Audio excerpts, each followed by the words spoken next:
Hello everyone and welcome to the initiative order. Thank you very much for waiting around for us whilst we got ourselves ready. Thanks for joining us this fine day for the first game of our weekend of streams, raising funds for the channel. To give you all a bit of background on what we're doing. As a channel in the community, we have been self-sufficient for the past couple of years with all the streams. We've been making all the community events we've been doing. But it's got to a point where our overheads, our subscriptions, our membership accounts and all that for all our visual assets, royalty-free music, storage and everything, has got to a point where we need a little bit of help. Just to keep us going and keep making these cool games and cool shows that we've been doing for the past like 3 years now. So we're doing some cool shows, we're doing some fun little games with past cast members of our different shows and past GMs of some of our shows, as you can see in this game here. And we're just asking if you've got a little bit of spare change. You know, we're not asking for you to give us like, hey, give me $100 right now. No, we're just saying if you can help in any way, either signal boost the channel and the shows we're doing, or if you can give a donation or subscribe to Twitch or throw some bits or anything our way, then if you can, please do, and help us just kind of keep going and keep making these wild, fun, visually elaborate shows that we make. We have links to our Ko-Fi account, which is where we're doing it all. And everything goes into there, and then we use that to pay our overheads, and anything that's left over, for full transparency, any money after we pay our overheads that's there stays there, and we keep that pool, and we keep adding to that pool, and that pool will then go to paying cast members in future shows and making sure that the people that put time into us get something back from it as well. So that's what we're doing, and this is the first game of the weekend. We're starting out with a very chill, low-key, casual, you know, relaxing game, and we're playing Alien, so everyone's gonna die. It'll be fine. Don't make me promises you don't plan on keeping, Danny. We'll see. But yes, so we're gonna start with Alien, one of my very favorite systems, as you may or may not know. But before we get started, we're gonna go around the table. I'm just gonna introduce themselves so you can check out who all these wonderful people are, and we will go clockwise from the middle. That means nothing. Start with April. Hi everyone, my name is April Hill. You can find me at stiletto_assassin on Instagram, stiletto DM on Blue Sky, Zitter, and I don't know. Look for me, stiletto_assassin or stiletto DM on all the socials. I am also the community manager for Modifius Entertainment. We make games with these two yahoos, and hopefully one day maybe Pond, like Dune and Star Trek Adventures and Fallout and Dreams of Machines and stuff like that. So yeah, so check us out if you are interested in games like that. And I also run a Fallout role-playing game actual play stream. We are on break right now because my internet hated me for a while, but internet issues are being resolved now. So look, I'm here. So we should be starting back up possibly first week of October. So yeah, over on the Modifius Twitch. So, nice. Yeah, that's me. I'm playing Ms. Lois Kent. Do not call her by her first name. She is Ms. Kent to you. That's okay, cool. I'm a company agent. And continuing with the clockwise motion, next up is Ben. I don't know which way you were going, so this is a surprise to me. Hi, I'm Ben. You can find me in some places, not all of the places, but some of them at Try Again Ben. You will see a very static thing that never does anything. Because unlike that particular thing, I also work at Modifius as a project manager, making sure you all get to see Wasteland Warfare and a few other interesting little things that I can't talk about yet. Outside of that, I'm also a games designer and writer, and I also run a game on this lovely channel. It's Chalice, if you have seen it. I'm gonna hold the horror bar there to Danny and see where that goes. Yeah. Gauntlet, Throne. Thanks. I'm sure it'll be better. It's fine. And who are you playing? I'm playing Chance Avery, who is a very angry, very drunk, very tired mechanic who has every intention of not calling anyone by their first name, but instead a nickname that they'll make up on the first time they see them. Very nice. Very nice. Next up is Pond. Oh, heck, hi, I'm Pond. Pond plays games on all of the social medias. Not all of them, but some of them. I am a DM and player for TTRPGs. You can find me Monday nights, usually on Feywild and Out. We're starting a new series soon. I'm also a TTRPG writer. You can see some of the stuff that I've done for Daylight Productions over on Drive-Thru RPG. And I also run and play games here sometimes. And if I'm guesting anywhere else, you can find me on the social medias and see where I'm going to be. Thank you very much. And who are you playing? Oh, that's right. I'm playing Lucy Holland, and I'm just here to ruin everybody's day because I'm a kid and I'm mad that I'm on this spaceship. Wonderful, wonderful. And last but by no means least is me. Hi everyone. I'm Danny. You can find me on social medias at Check for Traps everywhere. I'm the founder of the Initiative Order and one of the GMs here. I run shows every now and then and do things. And as the trend is going, I also work at Modifius. I'm one of the project managers there as well, in charge of several other games. Ben's saying stuff, but there's no sound coming. I'm very happy about this. But yeah, I do stuff over there as well. Anyway, and I'm playing the Game Master, or Mother, as you guys will all call me. I will never call you mother.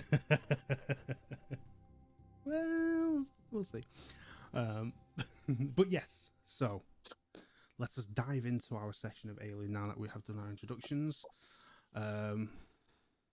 So, to set the scene, we are, I'm going to say, about 4 days into our journey here on the Weyland-Yutani transporter, designated Alpha 7377737. I'd write that down because I will forget that. But we're on this transporter and it is moving from the Hibiscus colony on the planet Alpha G7, making its way over to the Persephone Centauri colony, which is a new colony that has been set up on a planet quite far away from where you guys are coming from. This is a new colony created by Weyland-Yutani as a new, it's designated as a new general colony. There is mining work, there is farming work, there's a lot of agricultural work going on here, and a lot of mineral refinement. So it's a good new opportunity for a lot of people looking to move around the star system and gain work and the promise of a better future, because Weyland-Yutani are building better futures. And you guys are on this transporter doing your own thing, going to this colony for your own personal reasons. Again, it's your 3-4 days into this journey. It is a very large transporter ship. It has a very large cargo hold with multiple different compartments. Some have got agricultural equipment in, some have got stores, some have got all sorts of bits and pieces in. And it's got a very large upper deck, which is all kind of cabins and residential. So you all have your own little cabins, a bit like a cruise ship, but not as fancy. And then there is some common areas. There's a common kind of galley style big canteen kitchen that has Weyland-Yutani staff preparing food there for you. And you three are part of a group of 8 people that are on this transport outside of staff. So you are literally just passengers on this ship rather than actual staff on this ship. There are several other members of staff on this ship, obviously, because it has a full crew. So, you're on your way. You know you still have about 2 to 3 more weeks of travel before you actually get to where you're going. And we're on we'll say day 3, and we'll say we'll start the session at the evening of day 3. where a supper has been arranged in the kitchen for anyone willing to attend. It's a light meal with some lovely blue-looking milk and fruit, and some interesting square meats and dairy products knocking around. But we are here. It's supper time. You have all decided to attend. So what we'll do is I'm going to turn to Miss Kent. You have arrived. You have gone and got your plate of edible material, shall we say, and you have placed yourself down at a table. Do you wish to sit with anyone, or would you prefer to sit alone? There's a small group of people sat at one table, and there's a couple free tables. I would absolutely not be sitting with anybody that works on the ship. If there's passengers on the ship, I would prefer to sit with them, but I will not be sitting with any of the people that work on the ship. And normally I take my food in my room, but since it's being serviced right now because I had some things that were not acceptable, I have to sit with everybody else. So that's why I'm in the cafeteria eating amongst the riffraff. Okay. So yes, I would not be sitting with any of the crew, but I will sit with some of the passengers. Okay. There are currently no passengers there. There is just 3 members of crew sat at one table. Not sitting with the crew. Okay. Sitting at the table that nobody else is sitting at. Okay. So And hopefully it's clean. And if it's not, I will ask somebody to come clean it.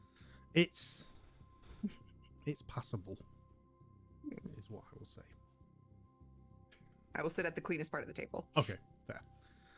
You sit down and decide to peruse your meal, deciding whether or not you're going to eat it. Whilst you sit there and do that, you look up for a moment and see a gentleman enter the kitchen. Someone you haven't seen before whilst you've been here. Chance, you come into the kitchen. Normally you're not awake during supper, but for a brief instance of normality, you are today, and have decided you're peckish, so you've come into the kitchen for some food, and you look around, and you see the high quality meals that's been prepared for everyone. You're quite impressed. Looking around, you see there are 3 members of crew sat at one table, and you see a very well put together woman sat perusing her meal at the table. Just for everyone's benefit, Chance, as you enter the room, how do you present yourself? How do you look? Well, you said gentlemen, and that could not be further from the case. I don't so much enter the room as rampage through the door. Very much dressed up as I am in a very oversized Hawaiian shirt, a tool belt already wrapped around me, a selection of tools still shoved greasily in place. Oil rags are still very much evident on the side. I've been spending the time not so much fixing the ship, but pointing out how badly the people who run the ship have been making it run.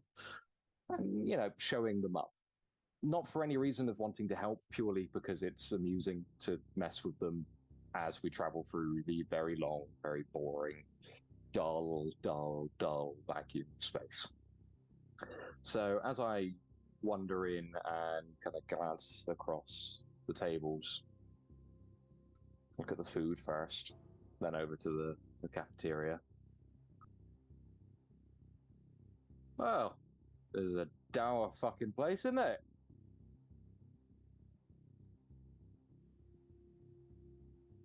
Are you saying that to me or saying that in general? Mostly to the air. But seeing as you responded. Yes. Anything you'd recommend? Nothing. It's all wonderful. It's all trash. But we have to eat something, so I suppose this will do. Yeah. I mean, and I'm. Oh well. It looks like you are used to this kind of food, so I'm sure it'll be fine for you. Oh, then that guy. Cool. Mm. Well, you enjoy that. No, I I'll go certainly over will. there and be a happy human being.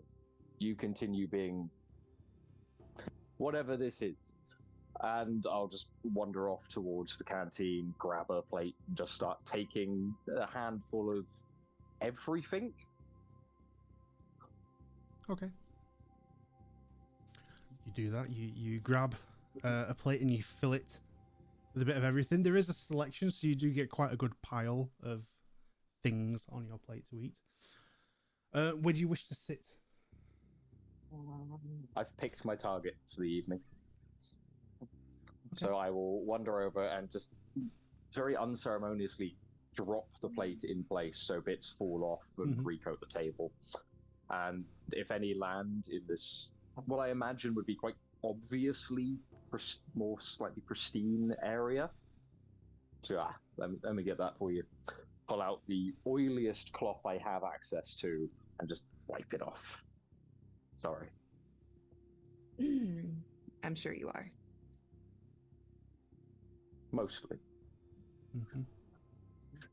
Make sure to get some in your mouth, unless on the table. Please.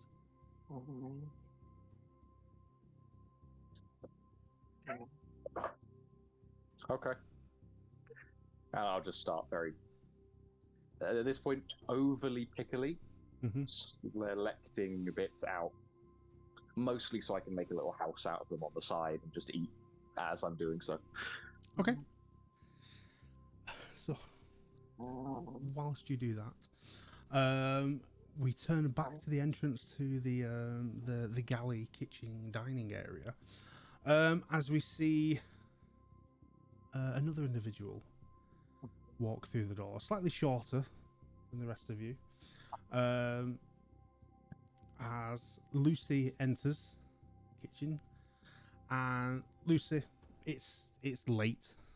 You're not normally allowed up at certain times, but you are here unchaperoned. I'm so excited. So Lucy is about 12, and she's got little pigtails and a ball cap and an oversized t-shirt, and she's not stoked to be here, but she's stoked to be unsupervised. My first question is, are there any straws? Ooh, let's see. Let me roll a die. Let's hope there are some straws. There are. Awesome. So I'm gonna go up and I'm gonna get my food. And I'm gonna grab a little fistful of straws. And then I'm going to walk over and I'm gonna sit at the table, like the edge of the table, with Chance and Lois. I'm not gonna say hello, and I'm gonna start just bunching up little bits of food and shoving them into the straws. And then I'm gonna wait until Chance looks particularly focused on building his food house, and then I'm going to and shoot a food bit at Chance. Okay. So can you make me a ranged combat roll? First roll of the game. Yeah. Ranged combat roll. Who saw this coming? A spitwad. The first roll of the evening. Great. So my I live to ranged be combat surprised. is 0. So Do you have anything in agility? Yes, I do. So 1, 2, 3, 4, 5. Okay. You need a 6 on at least one die. I didn't get a single 6. You didn't get a 6. Okay. So Lucy, you sit down, clearly in a mischievous mood, and you boil up some food, put in your straw, and you shoot at Chance. Clearly the hunger that you feel this evening and the excitement mixed together has made your aim a little off than usual. And unfortunately you hit a Miss Kent in the side of the face with a small piece of food. Ah! Where are your parents? My parents are where we're going. So And well, who is supervising you then? nobody right now. Right. I like this I kid. wasn't aiming for you though, so I am kind of sorry. But it's funny.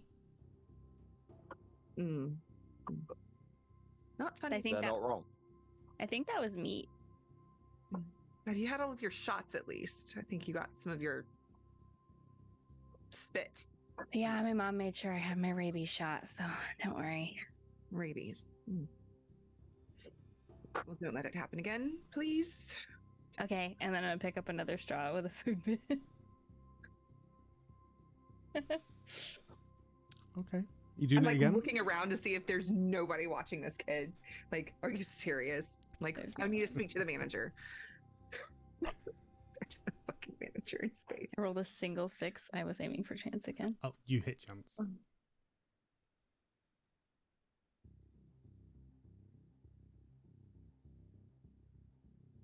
Just. Is there anything particularly sturdy in this food? So one of the bricks of food, I use the term brick, is it's kind of like a flapjack. So it's got a bit of sturdiness to it. It's overcooked, so yeah. It has corners. That's how overcooked it is. Oh, wonderful. We'll pick that up and just break the corners off whilst not breaking eye contact with the kid. Mm-hmm. And just cock it at their plate to try and send it flying off the table. Okay. Okay. Yeah, let's do some more ranged combat for this while we're throwing food at each other. It's The 2 food 6s. fight. 2 6s. Okay. I will say with the extra 6, normally you can do stunts and stuff, but for speed and brevity, we'll not bother with that. With the extra 6, I will say you manage to kind of throw it out their plate. You get a bit of a spin on it. It hits Lucy's plate and scatters everything. Half of it across Lucy, half of it across the edge of the table and onto the floor. I am looking around to see if there's another open table where nobody's sitting. There's like 7 empty tables. This was my favorite shirt. It was a good shot. If you're going to come and play to win. Besides, you're playing it too small with the little spit ones. Throw something heavy. Then you get an impact. Noted. You could have sat anywhere, literally anywhere, and you sat here. If you want to play your little games, you could have sat somewhere else. Yeah, but you're fun. I am not fun. I am many things. Fun is not one of them. That's why you're fun. I could have told you that by looking at you. Well, by the looks of you, I'm nothing but fun. Sure. I'm sure. I'll also just take a bit of the food and that I have left over and pass it over to the kid. Thank you. I'm gonna eat that and wipe my shirt off. Wonderful. He had his fingers all over that. You're going to eat that? Yeah. That hand was clean. You just washed it all. You just wiped the table with your dirty little rag with that hand. Yeah, I wiped it clean. My mom says it's good for my immune system. I never get sick. See?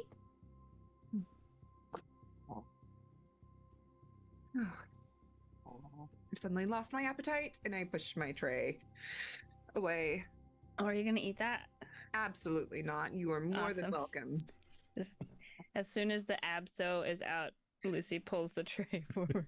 It's shoveling food into her face. Nice. Okay. So, whilst you enjoy your food, some of you continue eating. A couple more passengers do make their way into the galley. And you see an elderly couple come through, grab a couple small pieces of food, and then go and sit on one of the tables. As they walk past, they kind of nod to the three of you sat there, and like they don't really exchange pleasantries with you, but they just like they give you a nod and then move on. at least in recognition, and sit down together and eat quietly. And then a gentleman walks in. He is about 5'11", broad, slicked back, neat black hair, low cut stubble, well defined, in a suit with a tie. And he walks in. He goes, grabs like 2 pieces of food, a drink, goes to table, one of the empty tables, puts his tray down, unbuttons the blazer he has on, sits down, pulls out a napkin, places it across his lap, sits there with his food, and pulls out a small tablet, puts it on the table, and starts kind of typing away on this tablet and looking through some documents whilst he casually sips his drink and picks at the food in front of him. In terms of age, he looks about kind of 32, 33, early 30s. Looks like a well-kept, well-to-do gentleman. And he sits down. He is one of the other passengers as well. He doesn't appear to be crew. He sits there. He doesn't acknowledge any of you. He just gets his stuff and goes and sits on his own. But yeah, so there is now a little bit of atmosphere, I would say, in the room. You've got the three crew members chatting away in their corner. You've got the elderly couple talking to themselves. The three of you clearly having a party on your table, and the gentleman sat to himself. Whilst you continue eating, is there anything else you wish to discuss with each other? Do you want to, or are you just all happy, scoffing and scowling away to yourselves at your table? I'm gonna be real with you, Danny. I really want to shoot a food ball at the guy in the suit. Okay. I will be offering encouragement. Okay.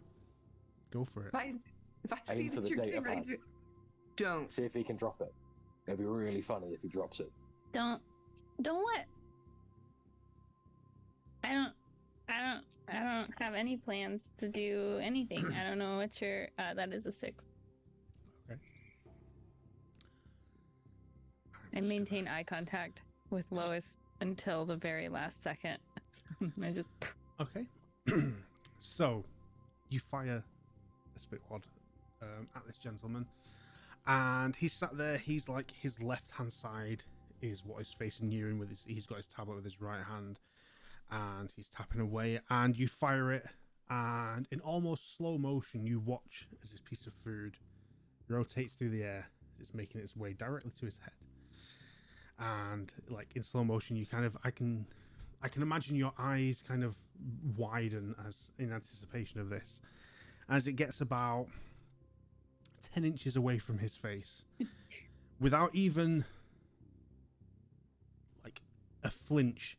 He raises his hand and grabs it, continues typing away, and he just kind of wipes it on the table in front of him. And you just see the very slight side eye in your direction, and then a little smirk, and then he turns back, carries on typing. Did you see that? He got it. I'll push one of those flapjacks across the table to the kid. See if he can catch that. I'm gonna get up. I'm gonna go over. I am extremely. I apologize for that child. They are unsupervised. I am not with them, obviously. Ms. Kent, and I extend my hand to him, try to say hi. He continues typing for a second with his head down, and then kind of pauses, locks the tablet, looks up at you, and in like full smolder, like with a glow, he looks up and he's like, "Oh, hello, Miss Kent. I'm Mark Strong. It's a pleasure." And he shakes your hand, and then like Excellent offers you reflexes. a seat in front of him. Oh yes, thank you, please. I was sitting down and then that person and that child came and sat with me. Have no idea who they are. I usually eat in my room, but my room is being serviced, so here I am amongst the crew and everyone else. I hadn't seen you on the ship before. I haven't, have I? No. Okay. Yes, pleasure to make your acquaintance. So sorry again about the child. It's fine. I've dealt with kids before. I know what they're like. I saw what was happening on that table. I could sense the yes, the situation. Yes, I haven't actually. No, I don't believe I've seen you on the ship yet either. I've been very much buried in my work whilst we are on our travels. So I do apologise for not making your acquaintance at some point in passing. Same. I have very important business on the ship, and where we are going. What exactly are you? Who are you with? What's your business, if I may ask? I'm here as part of a research outfit. We're going to be doing research once we arrive at the colony. We have some testing we're doing with the environment there. It sounds very important. It's I mean, it's yes. To be blunt, yes, it's quite important. What's going on that table over there? Yes. Anyway, but yeah, Whalen Yutani, we're as a company we are very invested in progression, and part of that progression is making sure that we have new things made, and we find new minerals, new techniques, new research, new everything. We're building a better future. This person is very much talking a lot of company slogans right now at you, ones very well. I would love. Do you have a card on you? Do you any way I can get in touch with you after we land, and perhaps we can set up a meeting, a more official meeting, and see. I believe let me see. Here you go. And he rummages in his pocket and he pulls out a card, and it is a small metal stamped business card with the Whalen Yutani logo in the top corner. His name, Mark Strong, and it's has his position, which is head of investigative research, ops division, and he hands you that. He's like, I do apologise for not asking. What was your position? What are you here for? I do a little bit of everything. I work for a corporation who likes money. Okay. And we seek out opportunities on some of the other colonies, and we seek to invest and help where we see opportunities.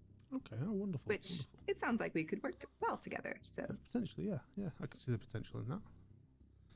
Yeah. Okay. Wonderful. Well, it's a pleasure to meet you, Miss Kent. And we turn back to the other table. Mm-hmm. What's going on? They look like they're having a nice chat. Yeah, we're just definitely throwing food at each other and watching Lois talk to this person with an obviously fake name. Let's see. It's Eugene. We all know it's Eugene. It's actually We should go over. You think so? They look like they're having far too much comfortable fun. Yeah, I agree. Can we go talk to him? I want to ask him how he knew to catch that spitball. Wait first. She doesn't like mess. I'll pull out the oilcloth again. Just hold still. Just wipe it across her face quickly. Okay. Yeah. All right. Now we can go. Okay. So the pair of you get up from your table and head over to Lois and Mr. Strong, who are sat there exchanging pleasantries as you approach. Hi. Hello. It was super impressive how you caught that spitball, and I just want to know how you did it. It's okay. It's called good peripheral vision and fast reflexes. Can you teach me? Just move real quick and see everything. Don't you see this Okay. man is very busy with work?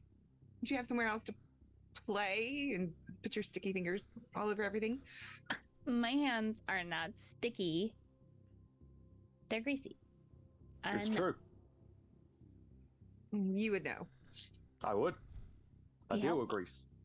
I'll slap myself down into the other side of the table and just offer a hand across. Chance Avery, pleasure to meet you. He will very quickly, like, ice the hand and back up. He's like, Mark Strong, pleasure. Are you part of the I crew? hold my hand out. No? Are you? No. I'm gonna make sure to make it good and oily. Cool. He takes it. He pulls back, and you get that slight release where the grease has caused a little air pocket. And he's like, yeah, okay. Sorry He about doesn't do it. He just puts his hand back down. He doesn't wipe. He doesn't do anything. Just accepts. Lucy Holland. Pleasure, Mark Strong. What you doing here, Mark? I was having a quick bite to eat, read them over some documents before heading back to my cabin to sleep. I want to see if I can see any of the documents. Are No, they all he on this turned tablet? he turned it off when Lois came over. Are they interesting documents? No, they are very, very boring technical documents. Are they like top secret? It's a lot of math. Oh, I Ugh. like math. Can I see? No. Do I recognize Lucy's last name? Like, does she come from, like, her parents aren't here? No. No. Okay. No. Lucy's last name is No one unfamiliar. knows. Okay. Well, that's boring. I'm bored. It's everything I'm doing is very boring. You don't seem like a boring person because you caught that spitball. That was mighty impressive. It was. Thank you. Yeah, I do have very fast reflexes. I'm sure. I imagine there's a string of people behind you who have said much the same. But maybe. Anyway, as we're now engaged in conversation, what are the two of you doing here? Well, I'm heading to Persephone just to find some fucking work. Okay. All cleared up on the last dump. You know, happens when you kind of fix everything. Mhm. I'm hoping there'll be a load of shit there to fix. Easy, simple work, eh? Okay. God knows the people here can't do their jobs. That's the truth. Three people in the corner just kind of look up, realize it's you, and then just look back down again. I'm trying to not afraid find. now. I'm trying to get to my fucking parents. Oh, and who taught you that language? Chance.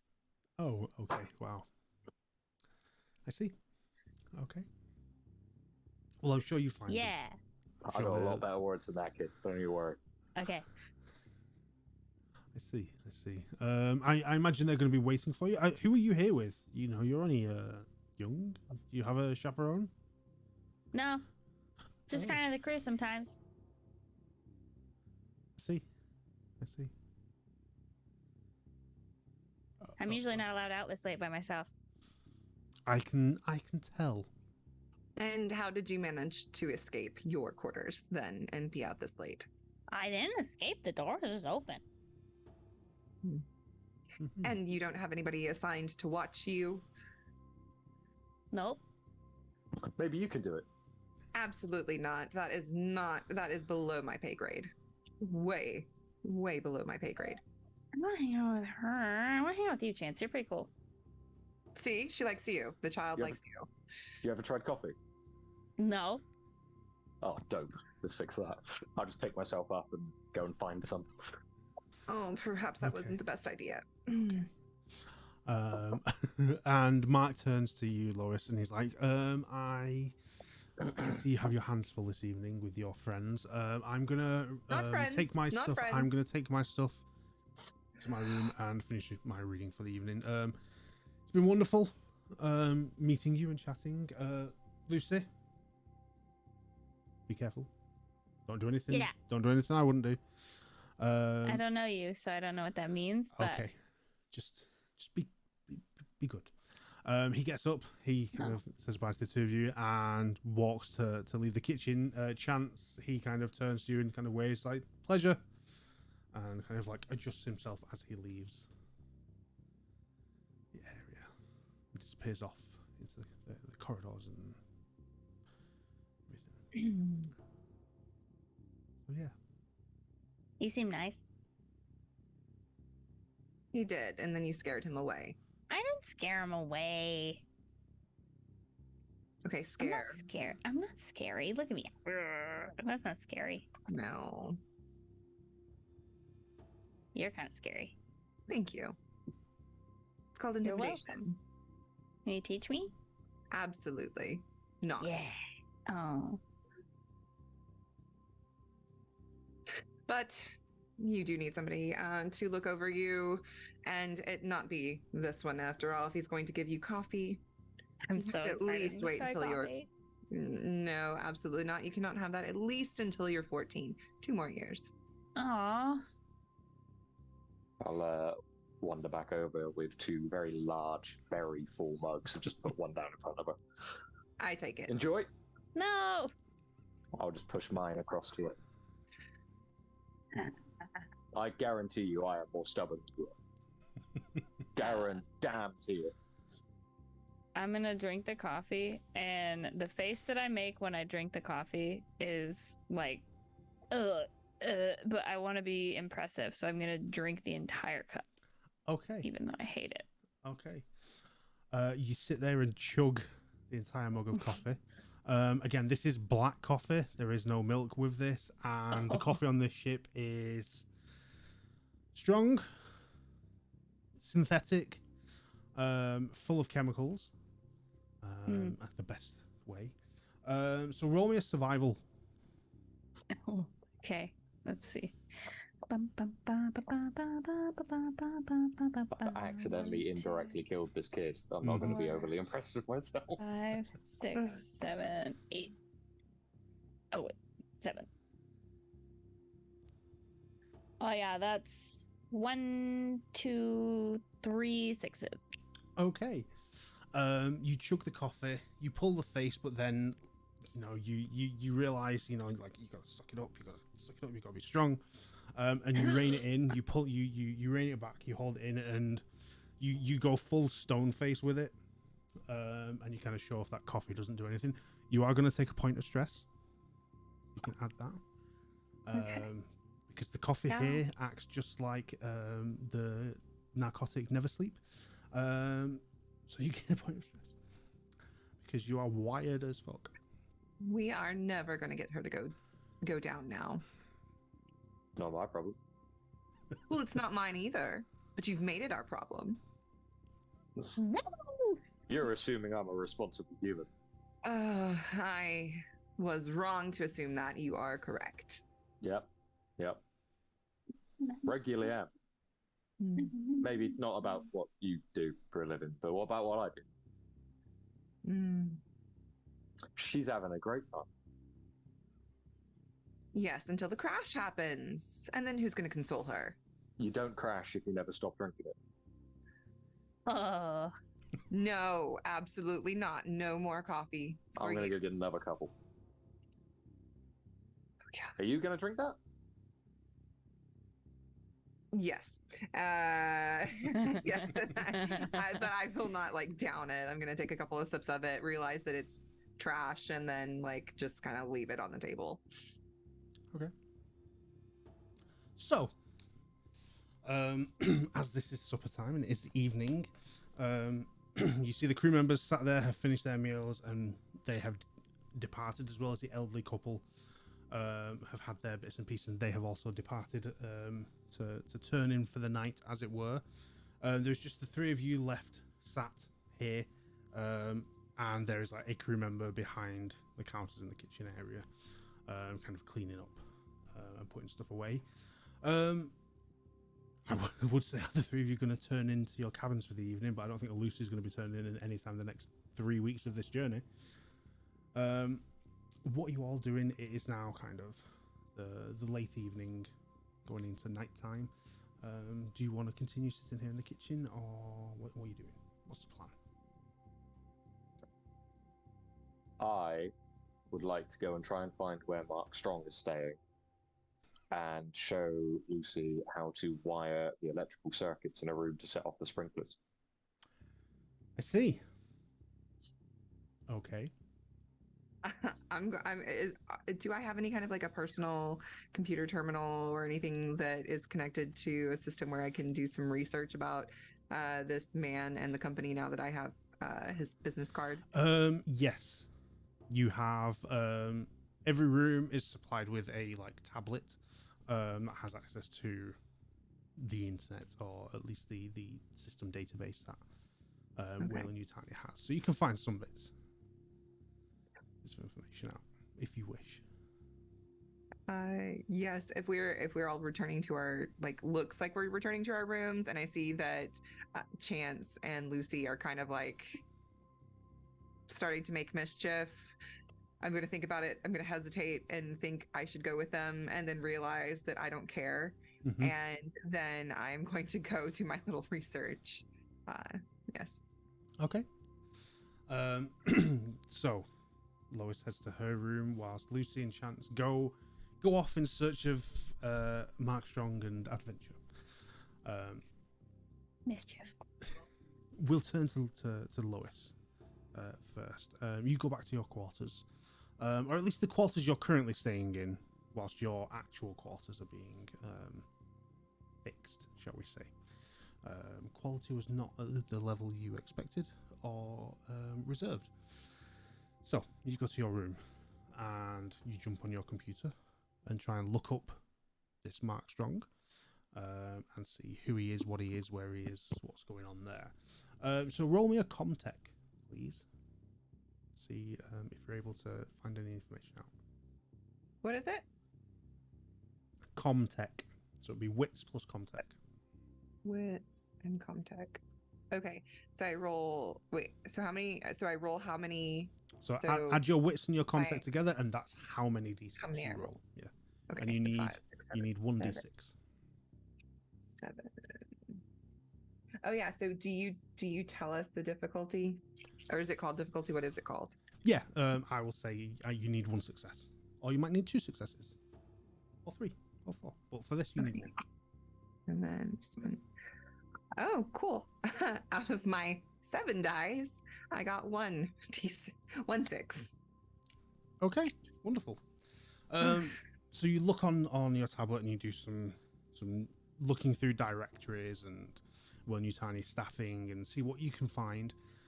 And you find there are 2 entries of employees by the name of Mark Strong. One just says Mark Strong, employed Whale and Yutani, no other information. And one says Mark Strong, Whale and Yutani employee, Mars base, janitorial. Well, it's obviously not this one, so just too well dressed for that. I think that in my head. Mm-hmm. And take note of it, and I do a little browsing about the company and just learn a little bit more about it. Yeah. And take notes for later. One thing you do know, without even looking, is Whale and Yutani is one of the biggest corporations in the known universe at this point. In charge of pretty much everything. If they don't have their hand in it, then it is not a thing that is worth knowing. As you're on a Whale and Yutani ship as well, so everything is very much kind of catered towards Whale and Yutani, and there's a lot of branding around the ship for Whale and Yutani in these passenger areas. So it sounds like he works for the company that made this ship. Yeah, his business card is Whale and Yutani. Okay. And the colony you're going to is a Whale and Yutani colony. Oh, good. Mm-hmm. That, very much interested in this fellow now, because he has money ties in some form of another, unless he's the janitor, and that would fucking suck. But that obviously he's not too well dressed for that. Of course. So you do that, you do some research on that, and spend what time in your room you wish until you decide to go to sleep until the morning. Lucy and Chance. You're looking for this person's room. Can one of you make me an observation roll? I'll say that we'll give the job of finding him to Lucy. And if we don't find anyone, I'll still show her how to do the wonderful trick of turning on a sprinkler inside someone's room. We'll just pick a room at random. It'd just be more fun with Strong, because we know it. Okay. And then I have a point of stress. So does that mean I So you roll an additional add a die? Yeah, you roll a die for the stress, but if you roll a 6 on the stress die, it counts as a success, just like on a normal die. But if you roll a 1 on the stress die, then you panic. Okay. And then you get to So- do a panic roll. My stress die has a little skull in it because I feel like Wonderful. that's just. That makes sense. Yeah, I didn't roll a 1, but I did roll a 6. One Okay. single 6. One single 6. Okay. So, you spend a little bit of time wandering the residential corridors, looking at the room numbers, and you keep looking around, and you look and you're perusing the doors, and you realize none of these doors have names on. They are just numbers. And Mark Strong didn't tell you what number his room was. But one thing you do notice is you hear voices, like as you're passing along the corridor, you hear voices in a room and the room number is lit up on that one. You pass another door, you hear nothing inside and the room number is not lit up. So you work out that rooms that are occupied, the room numbers are lit. Ooh. And you know that there are 8 passengers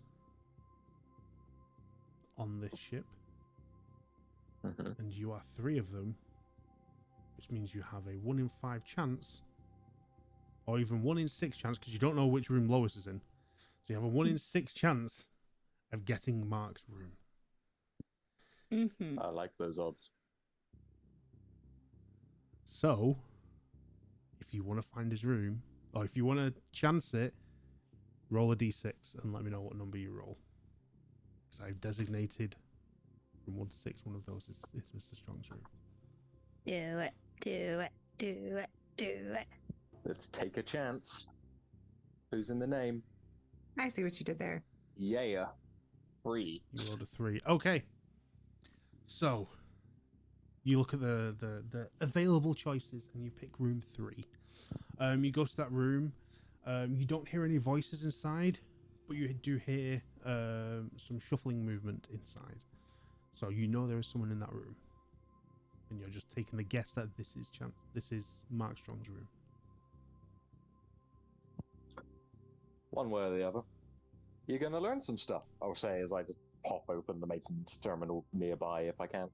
Yeah, being a roughneck, so a space mechanic. You have a good idea of how these sorts of ships operate, and you can see that there are panels placed very regularly on the walls that are service panels for electrical wiring and such for the rooms. I'll pick my way through all of the different wires and assuming I pass the check. So that one gets the lights.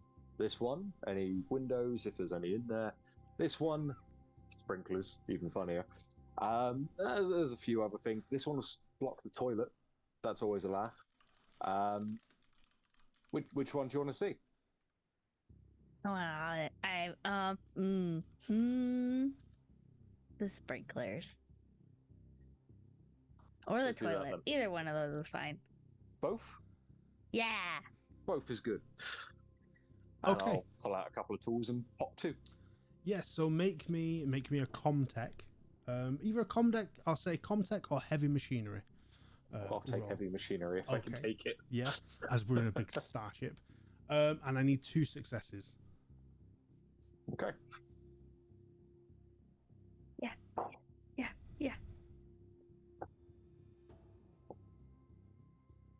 Got 2, to- but no more. Okay. So you start messing around with the wiring, showing Lucy like which ones to disconnect and reconnect. And you do the first one, and you hear only faint, but you hear the sound of a shun, which is the sound of the hatch covering the toilet. So that is now closed. And then you mess around with the next lot, and then you just hear a very faint sound. And then you hear what sounds like two elderly people going, oh God, oh, what's going on? Oh my. Shit, cheese it! I'll just drop the tools and run. I'll run. Okay, do you run in the same direction or opposite? Opposite sounds like more fun. Opposite, yeah. Okay. So you both run away from this elderly couple's now flooding bedroom. Again, I'm glad you didn't open the windows because we are in space. I know. That could have been a lot worse. But because that feature is there. Accidentally kills the old couple. Just boop out the Space window. them. But the pair of you run in opposite directions. Chance, you run down the corridor further, kind of back the way you came, so you end up going past the galley kitchen and beyond, which takes you to kind of more residential areas where there's like a lounge and a seating area and everything.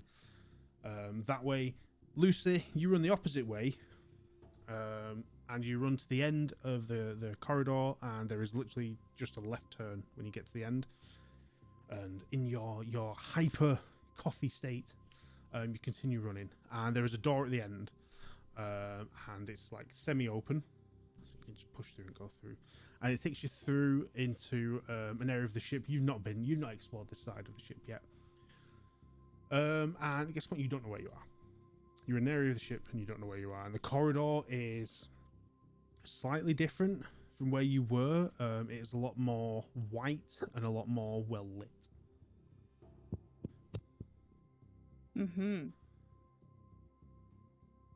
I'm gonna keep exploring it.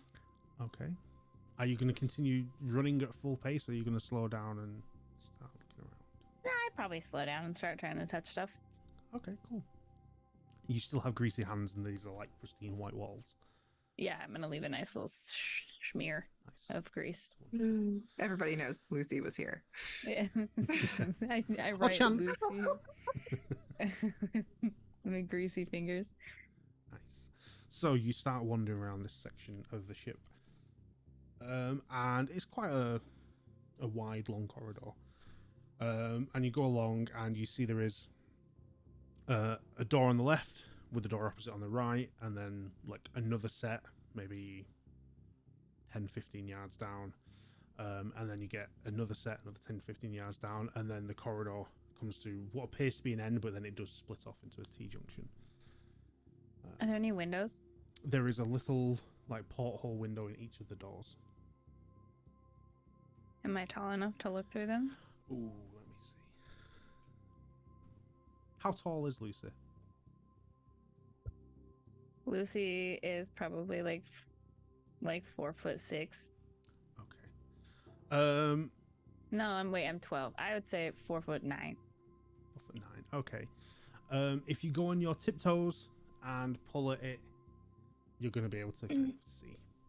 Okay, I want to start peeking through windows. Okay, so the first 4 that you peek through, it's dark in all of them. You can't see anything.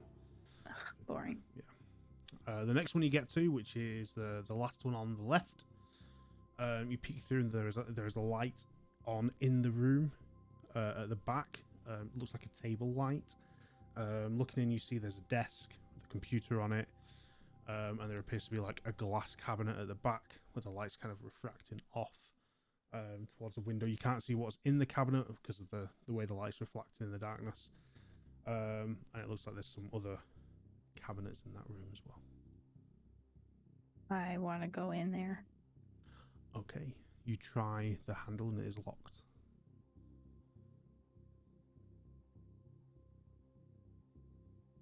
That dissuades me enough. I'll just keep going. There's another room opposite you've not looked in, and then you've got the T. I wanna look in that one. Okay, you look in that one. There's a light on in there. It's fully illuminated, this room. You look in, you see a desk with a computer, a large microscope with the camera and everything, and there are some filing cabinets in there as well. The door you try, it is open. Ooh. I'm gonna walk in like I own that room, and I'm gonna go straight to the expensive-looking microscope. Mm-hmm. Okay.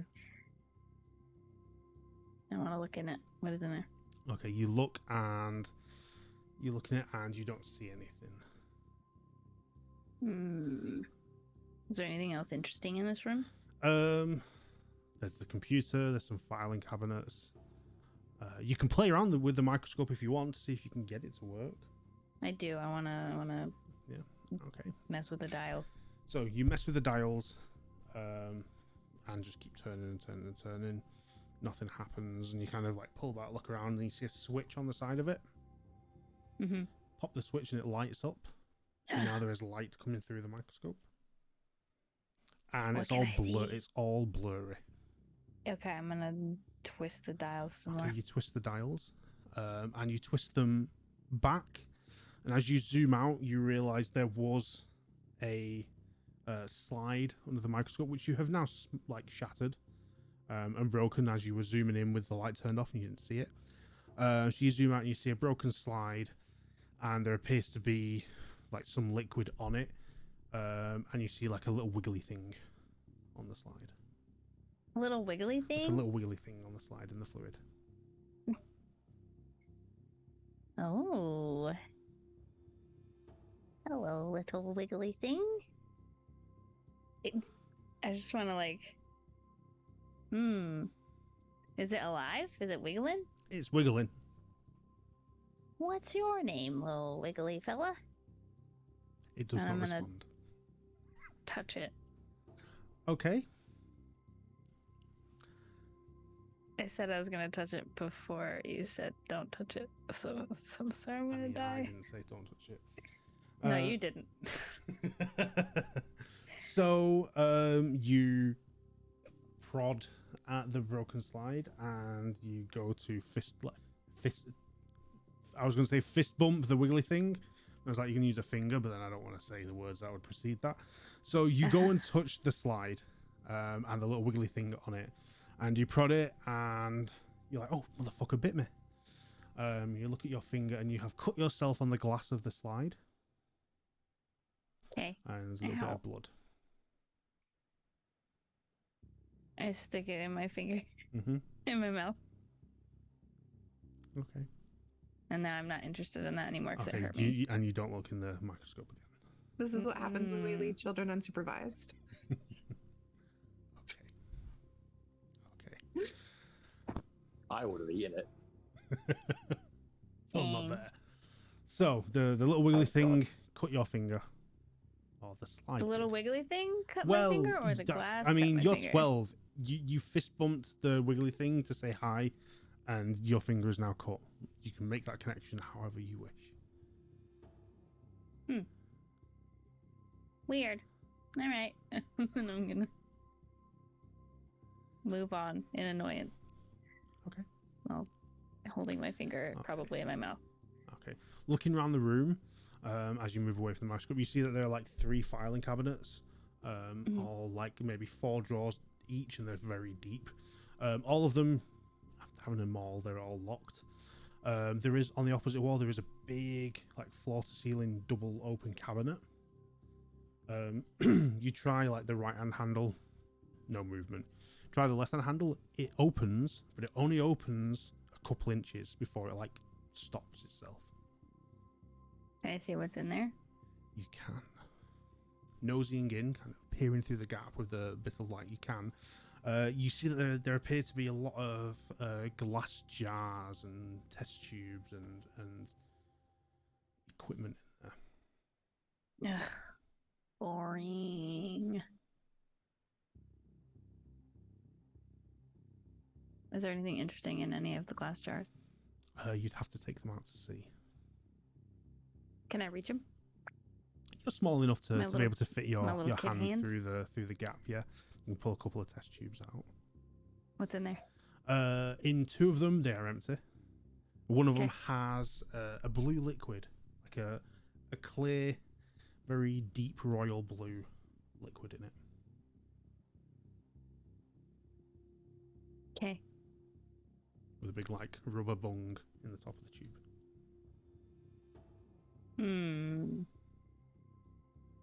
I'll put that one back. Okay. Mom said not to drink strange chemicals. I think I'm bored in this room. Okay. I'm gonna leave. Okay. Makes sense. Where are you going now? Because you've got the T I'm just junction. Or you can Yeah, head I'm gonna back. go to the right. Going to the right. Okay, not the left. So you go to the right and head down that corridor, and there are no doors coming off this corridor. There's just a big double door at the end. I'm gonna go straight to it. It's locked. Has a big "Do not enter," authorized access only on it. I gotta go find Miss Lois. Maybe she can get me in here. Or I bet Chance could open up a panel. I'm gonna go back the way that I came, and I'm gonna try and find Chance. Okay. So you head back towards the room where you were messing around with the panel. You see that there is water seeping out from under the door into the corridor, so it is a little bit slippy. Just be careful. You head past to where the galley kitchen is, where you met everyone, and you don't see Chance there, or on your way there. You head further past, and you get to where the big kind of recreational lounge area is, and you don't see anyone in there either. Moving further past that would bring you up towards more the front end of this ship, and again you've got a big double door that's like authorized access only.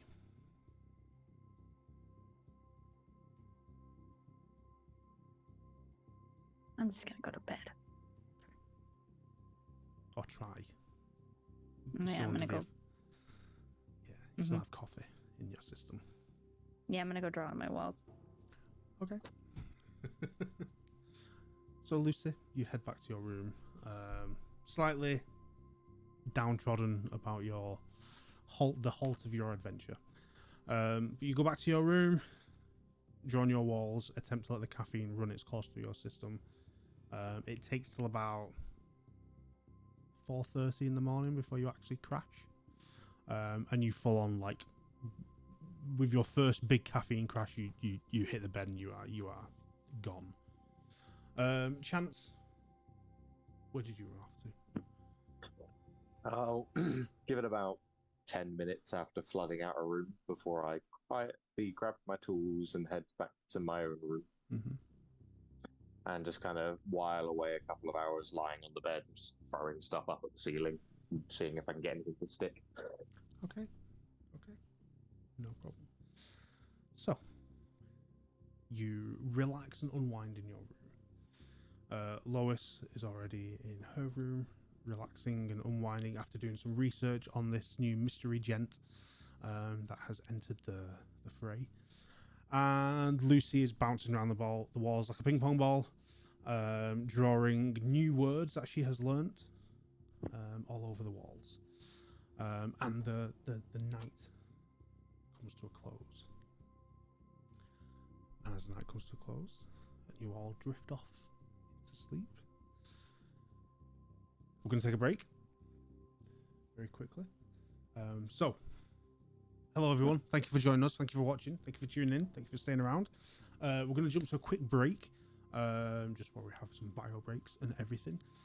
And thank you for the gift subs. Yes, thank you very much for the subs. Thank you very much for any donations, bits, subs, and everything.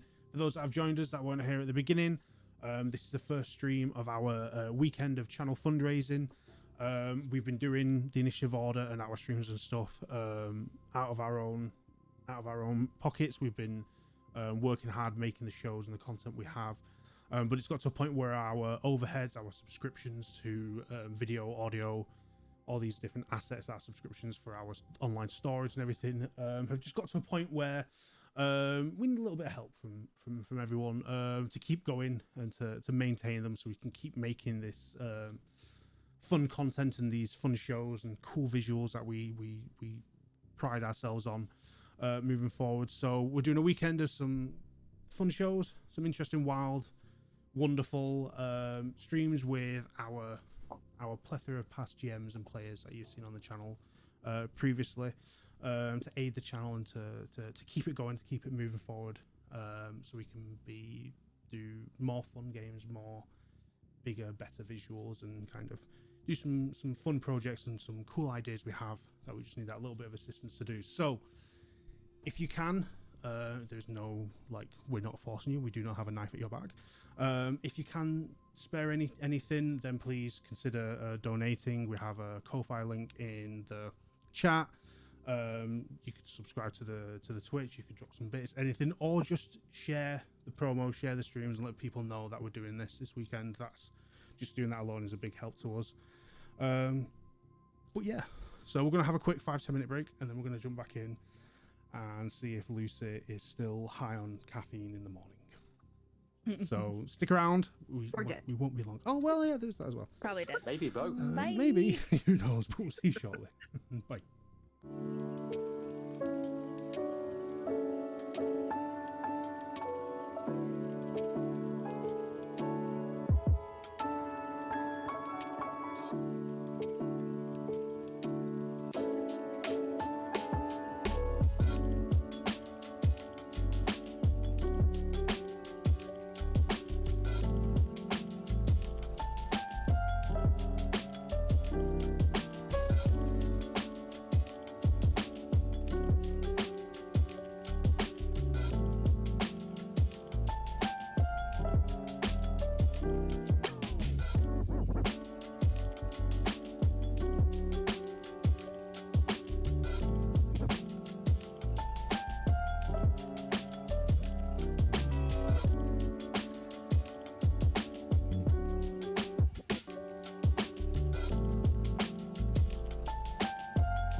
And we are back. Thank you very much for sticking around with us whilst we had a quick bio break.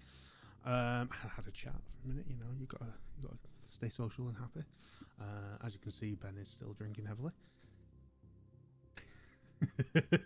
I refilled it during the break. It's great. Nice. It's full of absinthe. Ooh, very nice. I was watching Moulin Rouge last night, and the little green fairy. I'm so Yeah, sorry. that doesn't actually happen when you drink absinthe, but something similar. Not fake absinthe. Anyway. Yeah, Real fake absinthe. absinthe is real absinthe is a whole new Wormwood. level. I like good stuff. Anyway, moving back to where we were and what we were doing. Thank you for joining us. Thank you for sticking around. Those that have joined during the break.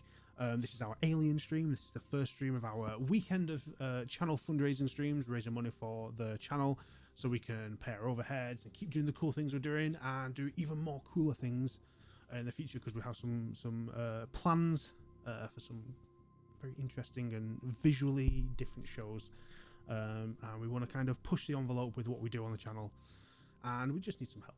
We just need some help doing it. So if you can spare anything, consider dropping us a sub, some bits, or a donation through our Ko-fi, Coffee, whatever the word is. But that place, that .com place, where you can donate money. Please consider it. All the money goes to the channel. It doesn't go in our pockets. It doesn't go to us. It goes directly in the channel to pay our overheads, our subscriptions, and everything. And any money that doesn't get utilized for that stays in the pot, and then we build that pot, and that goes to paying our players for their time and their energy to create these cool stories with us on the channel. Yes, we do not use money to pay rent here. No, Ben. No. Not the money from this.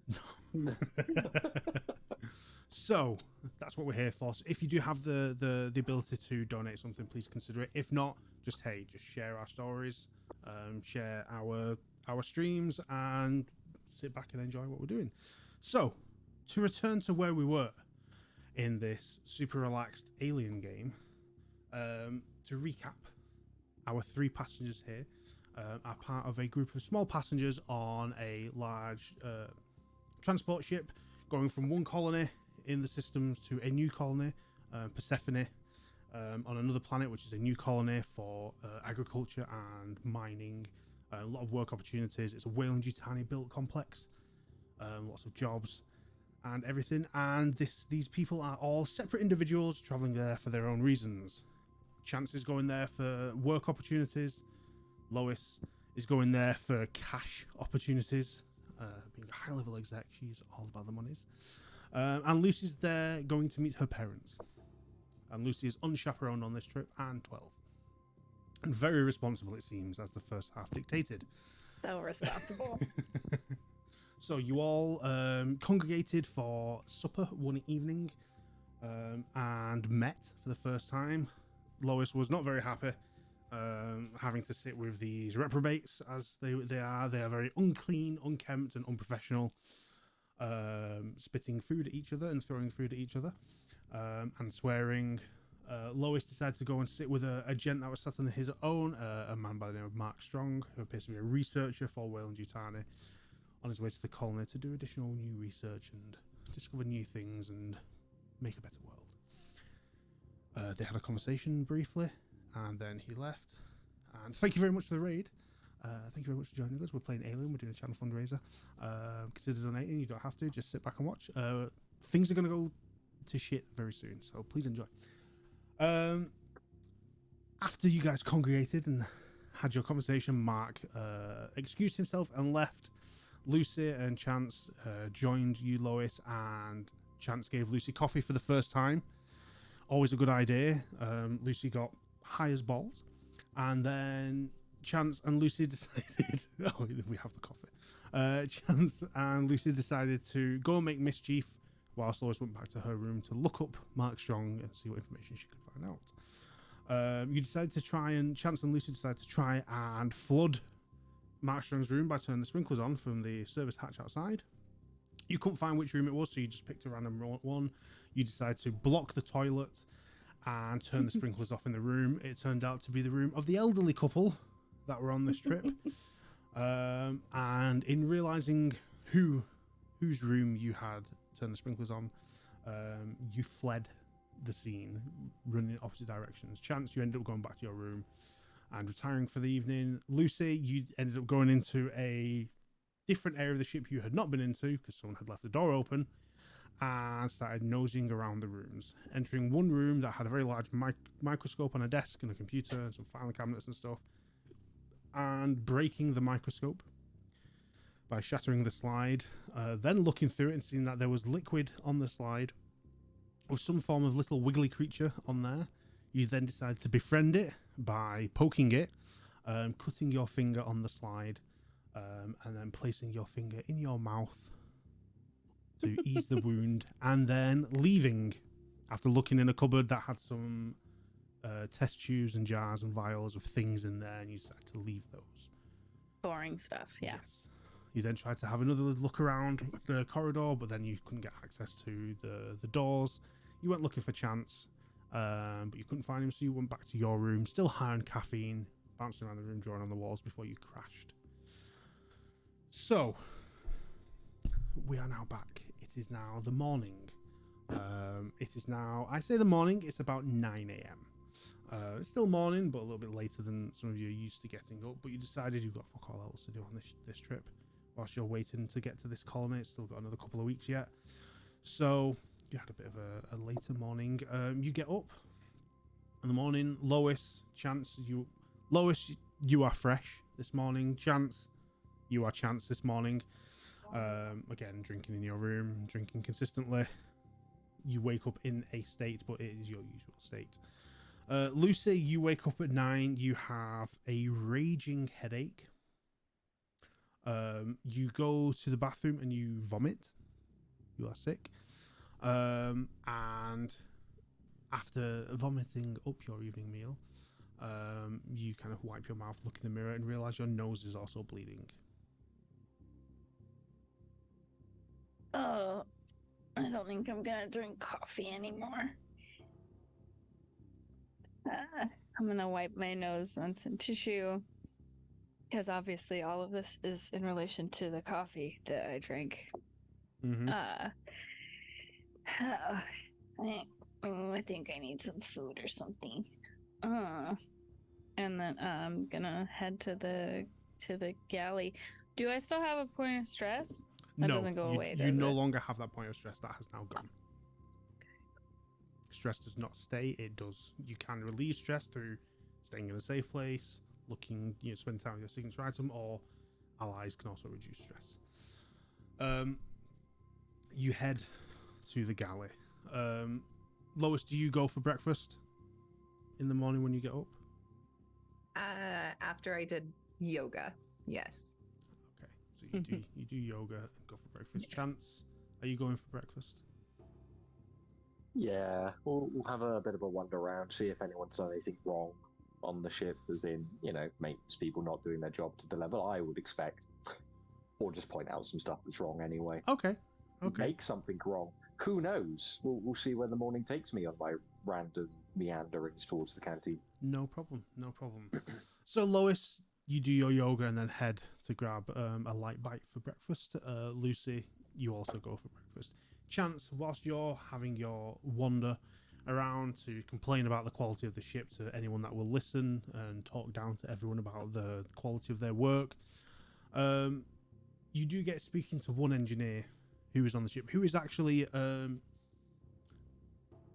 checking a panel outside one of the residents' cabins. Not the one that you were at, but a different one on the other side. And you see him kind of checking the wiring, and you kind of inquire as to what he's doing. And he basically tells you, I'm just checking that all the wiring's correct for the rooms. We had an incident last night. I don't know if you're aware or you heard anything. But there was someone shouting about getting a bit soggy. I assumed the shower was just playing up. Oh no, it was much worse than that. It was that elderly couple in room 24. There was some weird mechanical fault with their sprinkler system, set it off, and the old guy slipped, fell, cracked his head open, and died. Like, we didn't, like, it's crazy. He's like, they're in the not to be morbid, but his body's in like the medical bay, like there's like a sheet over him and everything. But yeah, he slipped, banged his head on the corner of the desk, and he just out completely, like, freak accident. So like I've got to go around now and check like every room's wiring just to make sure it doesn't happen anywhere else, or if there's no faults. Because it looks like two of the connectors in the room were like mismatched. So clearly, like, it was a fault that was going to happen anytime, because those connectors shouldn't be that way. No, of course they fucking should. That's horrifying. Yeah. Oh, I'm sorry to hear that. He's a nice guy as well. Like I got speaking to him the other night, and like they just retired. They'd like spent all their like savings to move out here and kind of like retire on this new colony. They had family come in on like in a couple of weeks after they arrive and everything. Obviously they're not going to know until they get there now, because like, the time it takes for messages to get past and stuff, like they're going to show up and he's like, he's dead. I mean, here's hoping they're not stood at the gangplank, one of those Mr. and Mrs. signs. That'd be fucking horrible, wouldn't it? Yeah. I mean, he'll be showing up, but obviously like in a bag. Yeah. I mean, at least we didn't just fire him out of the nearest airlock. No, Captain said we're probably best not doing that. We should probably keep him like here until we arrive. Be a bit insensitive, wouldn't it? Yeah. Anyway, that's tragic. Yeah. I'd leave you to it. It sounds like it's important work. Yeah, definitely. This is like the third one I've done now, so I've still got like a shit ton to do. But yeah, anyway, have a good morning, I guess. Don't slip. I'll do my best. Okay. And then he like goes back to his wiring. You wander off past. And then you head eventually to the galley for breakfast, and you see Lois sat on one table. Lucy, where are you sitting? I'm probably just sitting near Lois. Same table? Yeah. Okay. I'm not eating anything though. I'm just sitting there poking at my food with a spork. Okay. So chance you enter the galley and you see Lois sat there quietly eating, and you see Lucy also sat there quietly moving food around their plate. I'll swing by and grab my usual mountain, wander over, sit next to Lois, dropping the plate again as usual. Big L, spitball. Hi. Oh, you've looked better. My I tummy assume. hurts. Oh, maybe that coffee wasn't the best idea. Yeah, it made me throw up and my nose bleed. That's not what coffee does. Is there a doc on this ship? You might know. You're important, I imagine. I'll say to Lois. I'm there. I look around and I'm like, there's nowhere else to sit. Well, I mean, there's open places to sit, and then I look and I'm just like, fuck it. Okay, fine. And then I sit with you all and I'm like, yeah, see, I told you you shouldn't have given the child coffee. 2 more years. Her body needed at least 2 more years to be able to handle, especially the swill that's on this ship. Doctors. I'm sure they have one. At least they should. What did you? I saw that you were going off. What happened last night anyway? Did you make it to your room okay, or did you go and get into more trouble? We had a perfectly quiet night. Didn't we, Spitball? Yeah, we did. We did have a perfectly quiet evening, doing nothing of consequence. Nothing. Right. But Chance, Yeah. I need to tell you something later.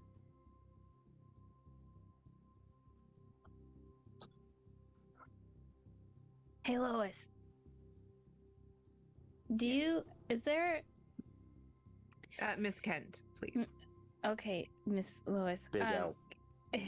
Ooh, Big L. Yeah, that's what I'm gonna call you, Big L. Do you know if when you have there when you have there been is there a like scientists on board? I would hope so. That's usually, an important thing for people. Do you know what they're doing? I'm sure somebody knows. That's not I don't do that. I pay people to do that. I don't do that myself. Okay, I was just wondering because I was meandering around and I found some big doors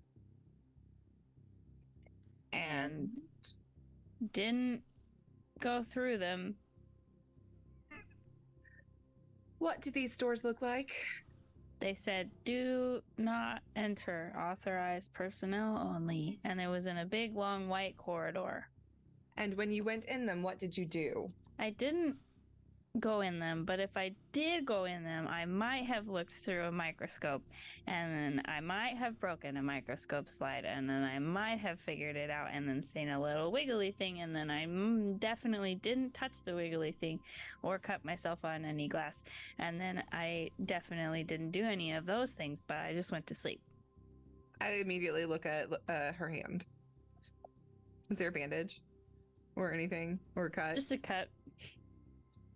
Is it a cut or does it look like a bite, Danny? Looking at it now, it looks like a small like cross that is black with a bit of red bruising around it. Like this. So that it did not happen in the do not enter doors on a not microscope on a not slide that you did not touch. It did not happen that way. And Chance, you were here for this and you let it happen? Oh no, I fucked off by then. That shit's infected, kid. I mean, did you get your, like, I don't know, tetanus shot? Yeah, I think so. Ah, you'll be fine then. Think nothing of it. No, dear, you should absolutely go see a doctor about it, especially if there was something in it, if something biological, we need to go find a doctor immediately. I'm afraid of doctors. I kind of want to go by myself. Will you actually go there? If somebody takes me. No. Why? No, absolutely not. You cannot be trusted to. We can go together. We'll both go with you. Will you both come with me? Oh, how cute. Yeah. Gonna have my fake mom and dad. Absolutely. No, at most, favorite auntie. Cool aunt and It wouldn't be mum and dad, she'd be punching. cool What? aunt and grumpy It'd be cool. uncle. Grumpy. That sounds about right. Yeah. Right. But if we're going to go and see a medical professional, I'm going to need to empty at least 2 more of these before we get there. He's gonna drink more coffee. We should never have left you alone with this man. Technically, he left me alone with myself because he ran Sure. away from me when we were not doing anything of consequence. Only so much trouble you can get onto in a ship like this, right? I don't think I want to know. Okay, let's finish up here and head to go see if we can't find you a doctor. Okay. Your parents are going to hear about this. Yeah, my parents are gonna be real mad that I was left unattended. Yes, as they should be.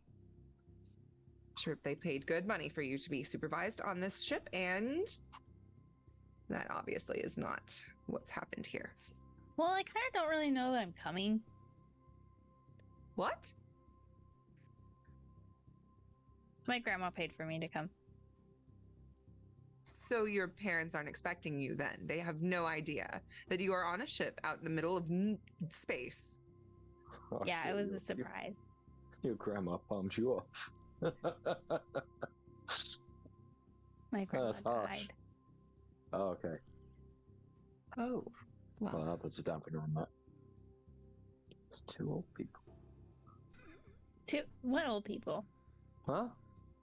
Don't worry about it. Okay. I'm sorry for your loss. Thanks. I'm sure she was a Class A granny. Yeah, she was pretty cool. Pour a little whiskey on the table for her. She liked whiskey. Most good people do. I never touched this stuff. My tummy. I stand by my comment. So, you guys finish breakfast and get up, and the 3 of you make your way to the med bay of the ship, which you do know there is one. You were giving directions where it was in your orientation when you arrived on the ship. So, you make your way there, and upon your arrival, you open the door into the medical bay, and looking in, you see Mark Strong is in there, talking to what appears to be a doctor at one side of the room, and they're talking very close to each other in hushed voices. And then you look around, you see that there is a doctor's assistant there, and this gentleman is dealing with something in the back corner. Chance, as you kind of walk through the door first, you see that there appears to be someone lay on a bed in the back corner with a sheet covering them from head to toe, where the attendant is stood. On the opposite side of the room to where Mark Strong and the doctor are stood, as the three of you enter. Mr. Strong, so good to see you again. And he kind of like stops his conversation with the doctor, and then turns and goes, like looks at the three of you a little bit skittish, and he's like, good morning. I hope you all slept well last night.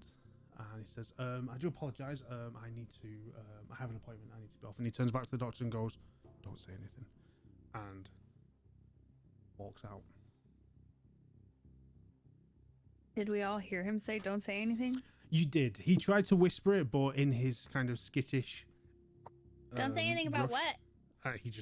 He's out. Doctor, I have to be candid with you. I am not this child's mother, nor is this gentleman associated with this child in any way. However, it appears that whoever is running the ship and who is ever supposed to be in charge of this child is not doing their job, and the child is sick. And so we are in need of your services to take a look at her. So... Okay. So she has nobody to give consent, but she is in need of medical attention. So I'm an unaccompanied minor. Okay. I didn't know you knew how to mine. Yeah, I'm real good at it. Oh, that's dope. Okay. The doctor just stands there, keeps repeating okay, looking at the three of you, slightly perplexed. And he says, well, come here, child. Come take a seat on the examination table here. Have a seat. What is your name? I'm Lucy. What is your surname? Holland. Okay, cool. Wonderful. Thank you very much. And he kind of scrolls, he jumps onto a tablet and scrolls through, and he's like, Lucy Holland. And he takes a moment just to read the notes on you. He's like, okay. Okay, yeah. Okay. Wonderful. died on the ship? What's going on over there? Is that a body? A body? And you're just going to say this in front of the child, are you? That's very good decorum. I don't care. I wasn't going to mention it. Okay. Can I see it? No, you cannot see it. You will stay there whilst I examine you. Yes, there's a body. There was an accident last night, and a gentleman died in their room. What was the accident? They slipped on some water. Oh. And unfortunately banged their head.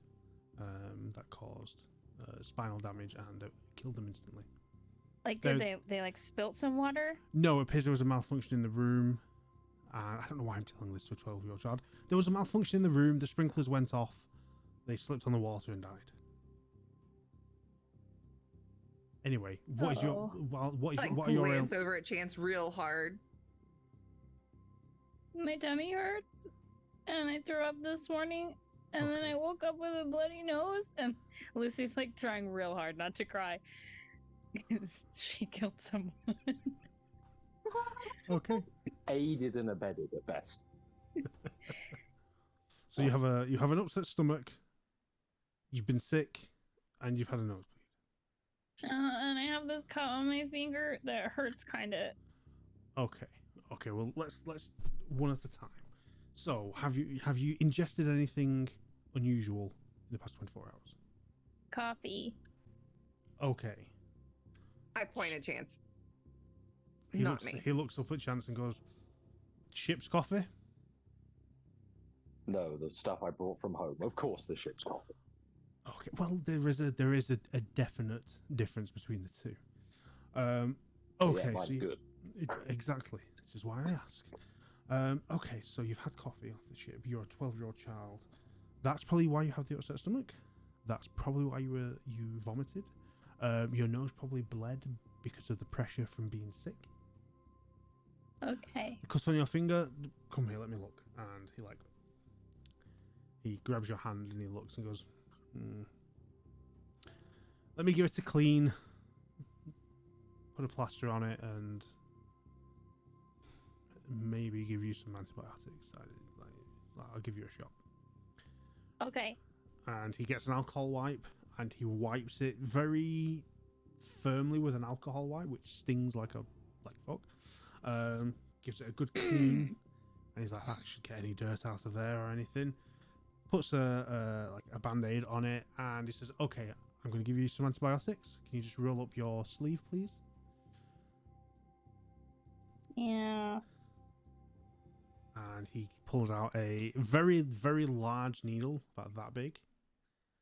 And he holds it in his hand, and he goes, okay, I'll be done in a second. And then he pulls a very small one out of the other hand and just goes, bang.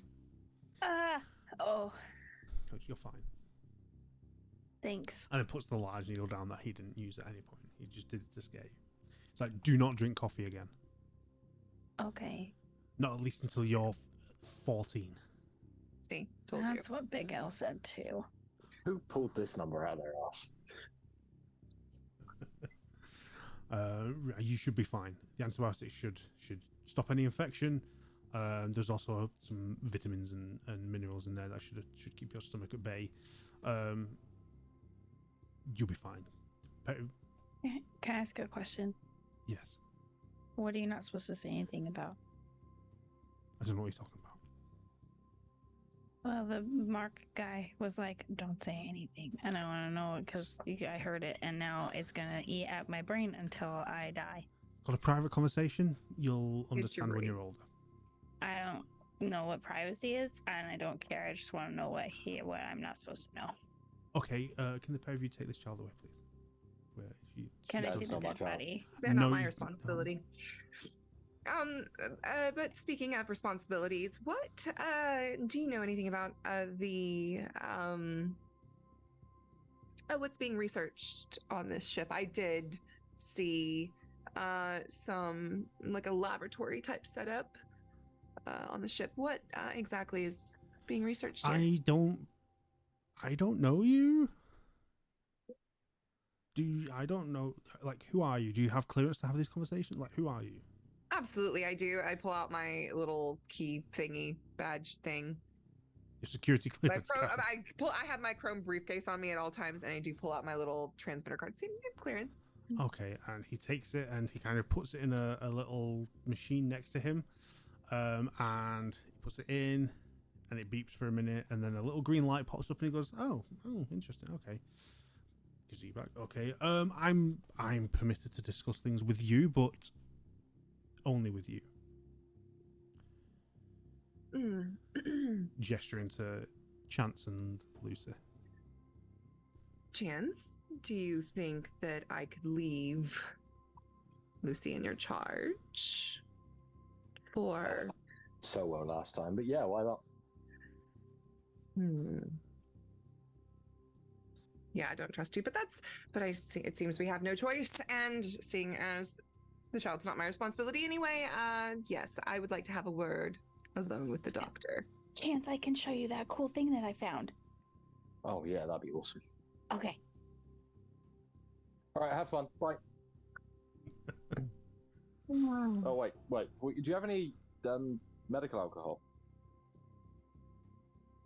You mean like for sterilizing? Yeah, I've got some tools I need to clean. Roll me a manipulation. Okay.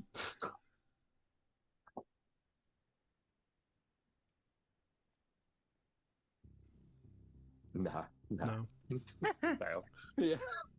He looks at you and he goes, "I'm sure you'll find something with the maintenance team, maybe."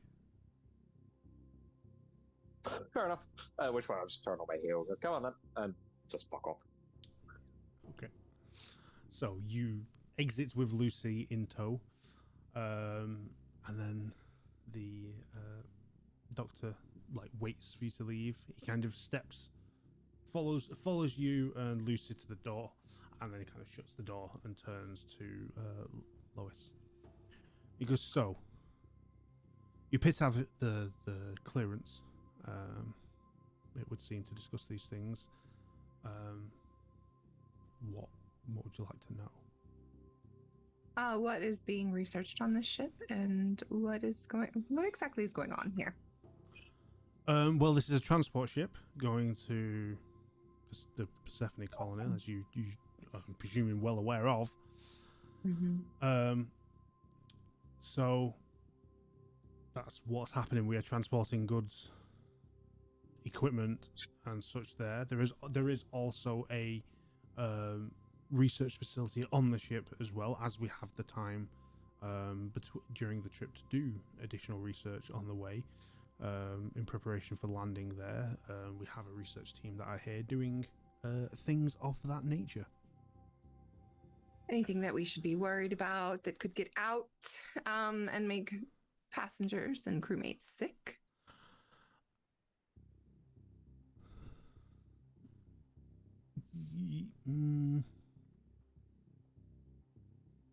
I mean, we have everything under control, we believe. You have a dead body here. He slipped and fell. Right. I can show you the. I mean, hey, like, he walks over to the body and he's like, his attendant's like stood there going, "What the fuck's going on?" He's like, "Don't worry about it, it's fine." He pulls the sheet back, and you see the head of an elderly gentleman, and he turns to the side. And he goes, "Look, there you go. There's the damage there." And you see like a big gash in the back of his neck at the top. So he severed the spinal cord right at the top. Tragic. Gross. Well, you asked, and then he throws the Thank sheet you. back over. All right. Well, let me just explain a few things to you. So the kid said that they did not absolutely break into whatever lab you have going on here, and absolutely did not cut themselves on some kind of slide or whatever. So I just want to make sure that the kid is not infected with some kind of like biological weapon that we're sending to another colony because, for reasons. So I'm just making sure that whatever the kid cut their finger on is not going to get the rest of the people on the ship sick. They said that they were looking through the microscope. Something kind of moved around on it. They accidentally crushed it. And let's please keep this between us, because I told the kid, I didn't know any of this. You know how kids are. So, as a medical professional, can you be honest with me and just reassure me that nothing's going to be, that none of us are going to get, I don't know, the Spanish flu or whatnot while the few weeks that we have left on this journey. You see the doctor go deathly white and start to sweat visibly, and he just stands there motionless for a second, and then says, "Fuck." Worse than the Spanish flu? I need to go and speak to Mr. Strong. If I were you, I would. Okay, bye. And he goes to the door, swings it open, and sees, I believe, Chance and Lucy stood on the other side, and he looks at Lucy, recoils, and goes, "Fuck," and then rushes past and heads away. Well, do I need to stay away from the thing? She's a child. I was talking about you, Chance. But, How much were we able to hear? So I need a pair of you to roll me observation. Yeah. Okay.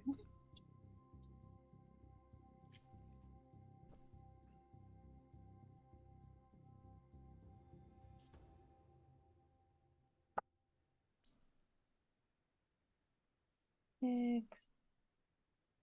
Two. I got 2 successes. Okay. You pretty much heard everything, even the stuff about the dead body as well. Oh, you probably need to go to your room because you could probably be getting sick with something. I mean, I heard that they were going to go and talk to Mr. Strong. Maybe we should do that. I think that the kid needs to go to their room. And if you want to go look for Mr. Strong, that is entirely your problem. I don't. Am I gonna die? Oh, sweetheart. You should probably just go to your room. He looked me in the face and said, "Fuck." That wasn't very nice, I know. I don't want to go by myself. I promise I won't cough on you. Look, I'll just.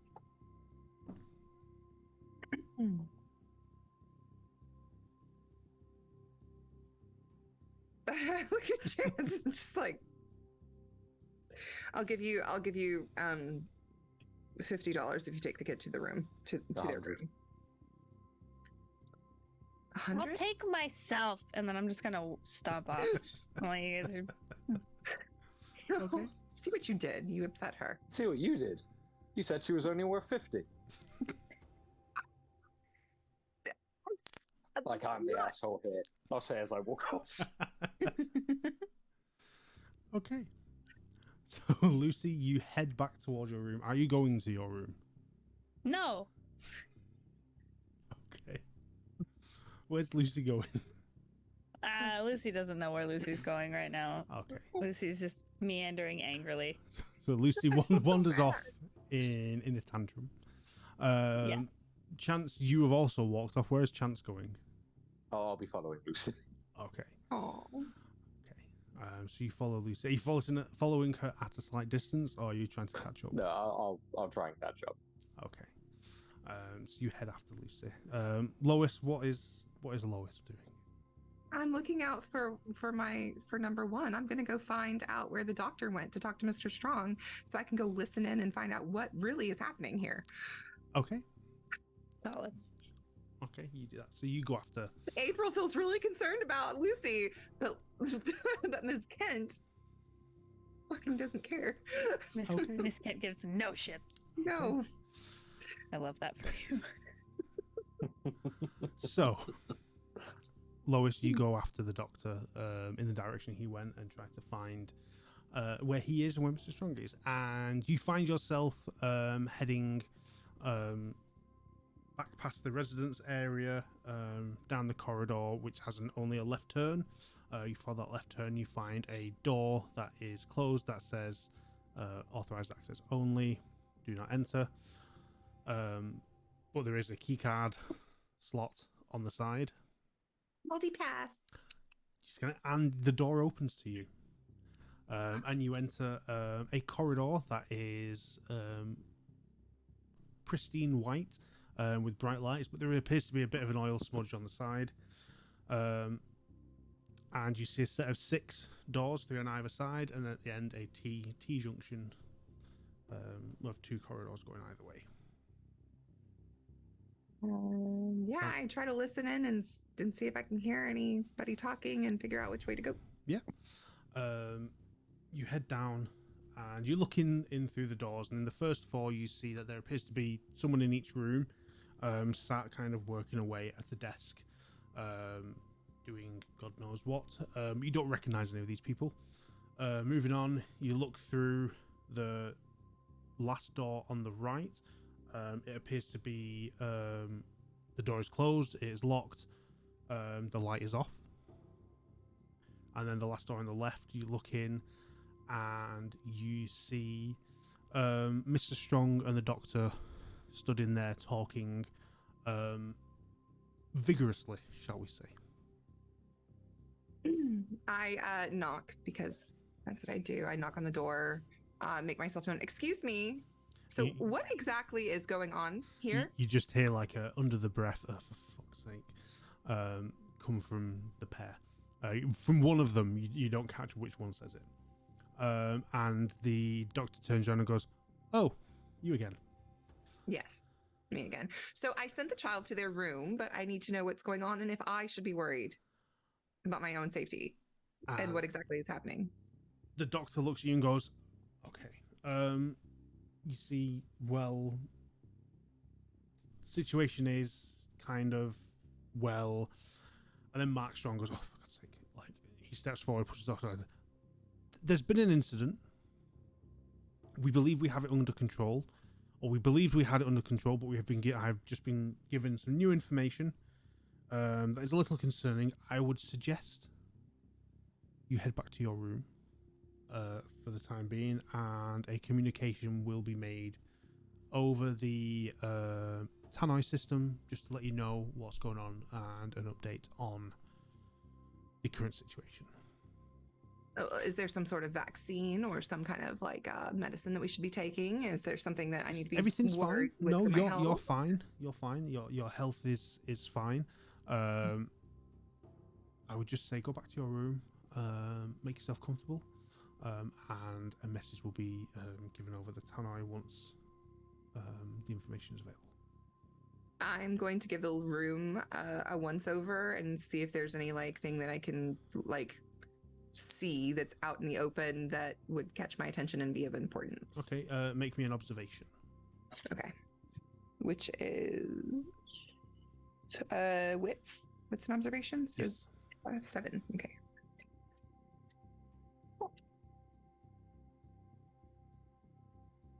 I got 3. Okay. I'll class that as very much more than just a success for this situation. You look around the room and you see there is a desk with a computer on. You see there's a couple filing cabinets. It looks like a researcher's room.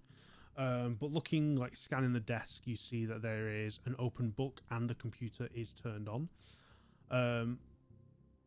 Looking at the book, it is handwritten notes rather than digital notes, which are more commonplace at the minute. But you see handwritten notes, and you are able to kind of, even from this distance, make out what they say. And it appears to be like a research journal with like log entries.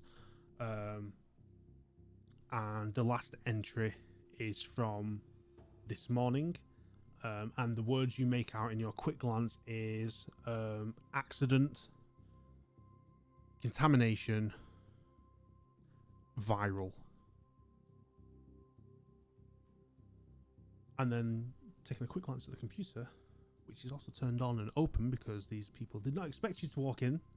As such, you see that it is a research document titled Bioweapon Engineering, New Applications Research, and then there is a subheading that says Airborne.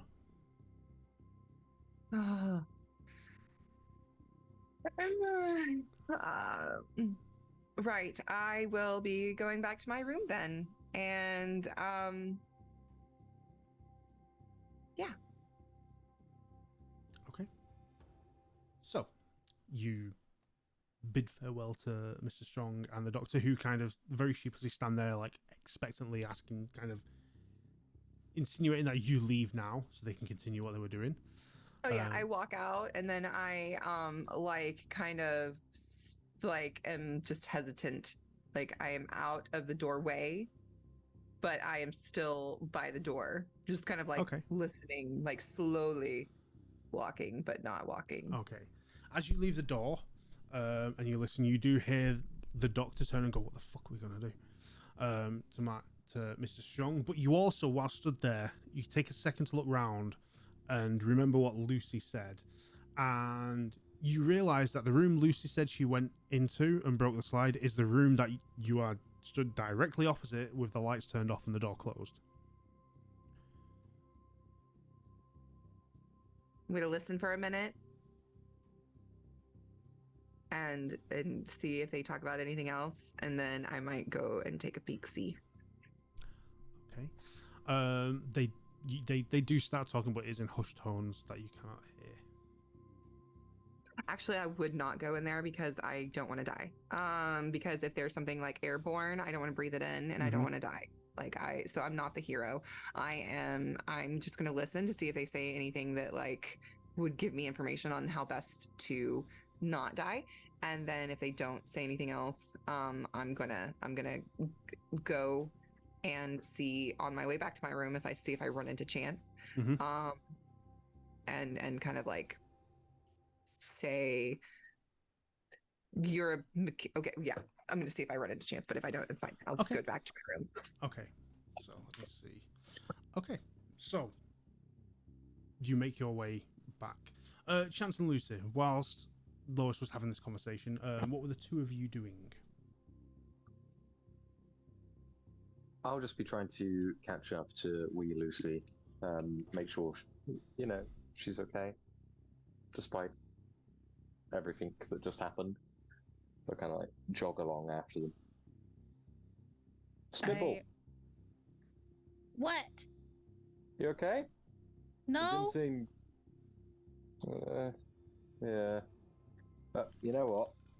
I kind of just run up next to you. I think you're going to be absolutely fine.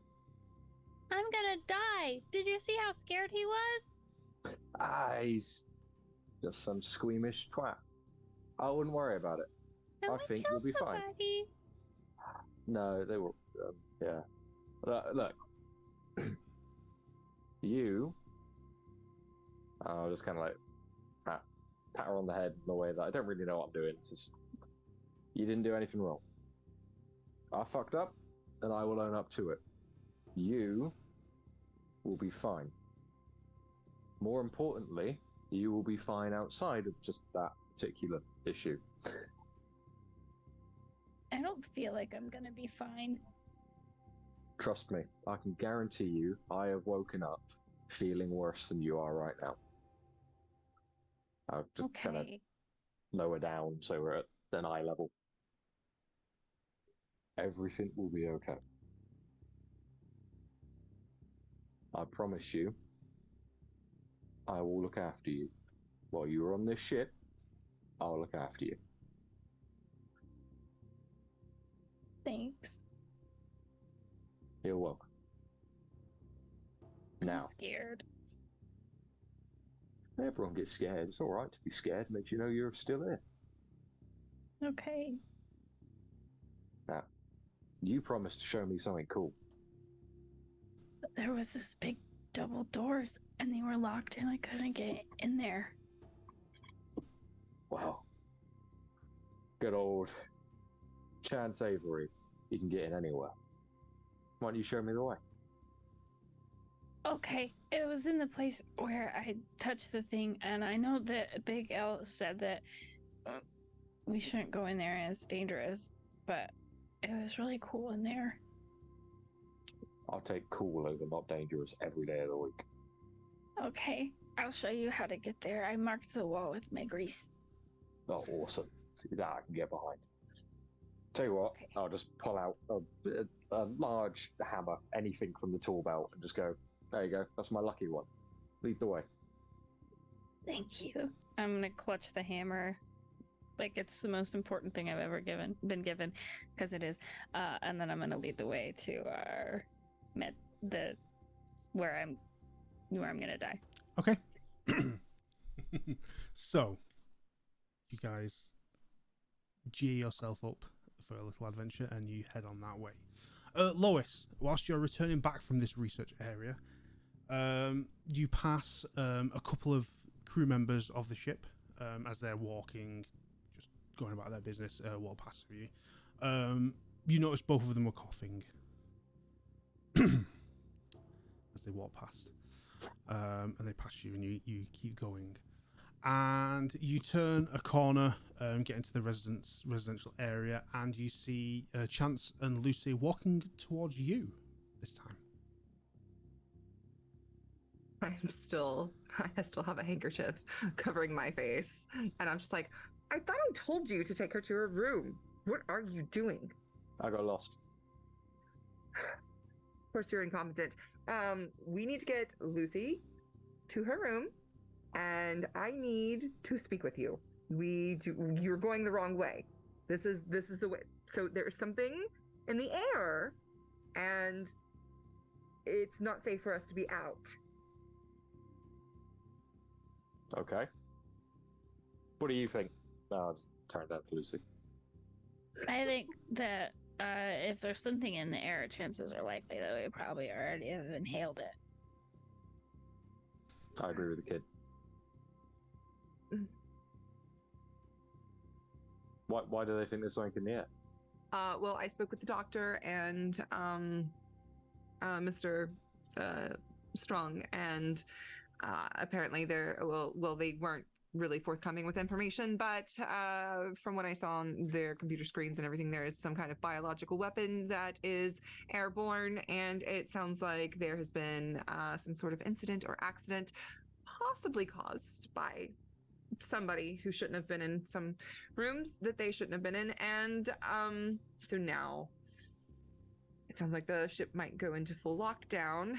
So, And as you say that, Lois, all the lights go red, and you hear a low, dulcet tone across the airway, and a very computerized voice go, "Ship has now entered lockdown protocol. We ask that all remaining passengers please return to their rooms and stay there until further notice.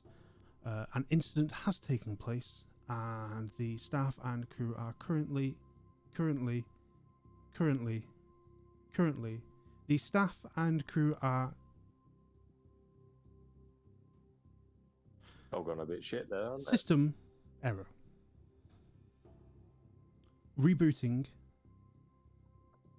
oh god. Rebooting. System failure. Ship has entered lockdown. And then it cuts off. I don't think going back to your room's going to help much. They don't pay me enough for this. Yes. Are there any escape pods or any type of way to get off this ship that you know of? You're a mechanical type guy. I will pay Probably. you. I will pay you handsomely if you can get me off the ship immediately. Oh, that's easy. I can get you off the ship really easy. I mean, alive, sir. Oh. I can also do that. I think you may be overreacting a little bit. If it's some sort of biological whatever, they do tend to make cures for this type of stuff. I asked. They both looked very worried. I imagine you're below their pay grade, but No, they're below mine.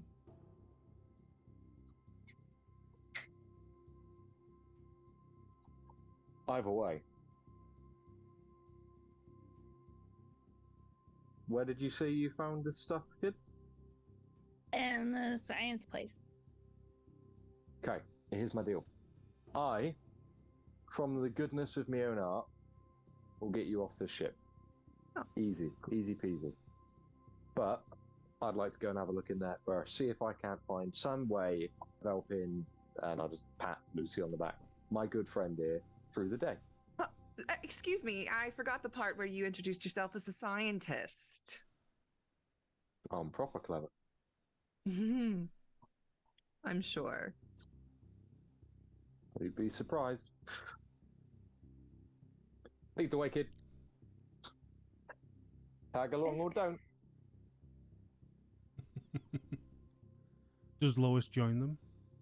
I have to. No friggin' choice. I don't know how to pilot I don't know how to pilot a shuttle, or I don't know where to find one. Okay. I know nothing about it. Lucy, do you lead the way to the research area? Yeah. Okay.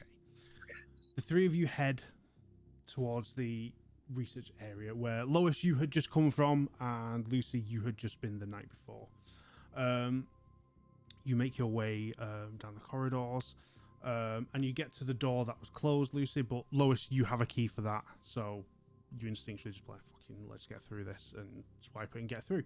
Multipass. Yes, you go through and you reach the corridor with the 6 rooms, where Mark Strong and the Doctor were in the end one, and Lucy, you were in the opposite one before.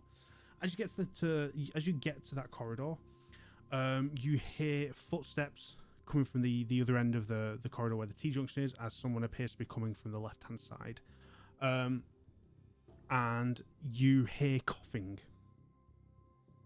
as the footsteps approach. Again, everything is red lit now, so this pristine white corridor is now red with the lights. And you hear this coughing, and then you hear the steps slow as they get to the apex of turning the corner with you, and you hear the steps stop.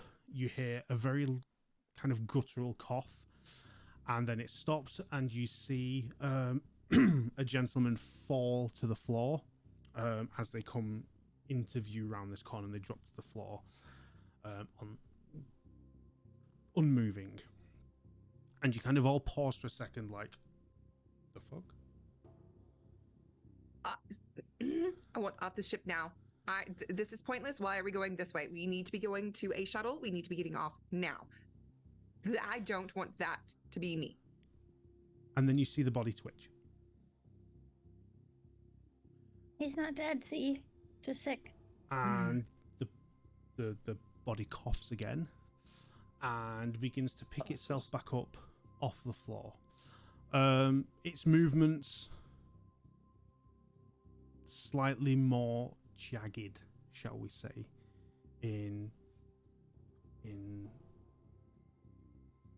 their kind of mannerism, a lot more twitchy, angular, as if they're not fully in control of their own movements. This gentleman stands back up and turns to face the three of you at the other end of this corridor.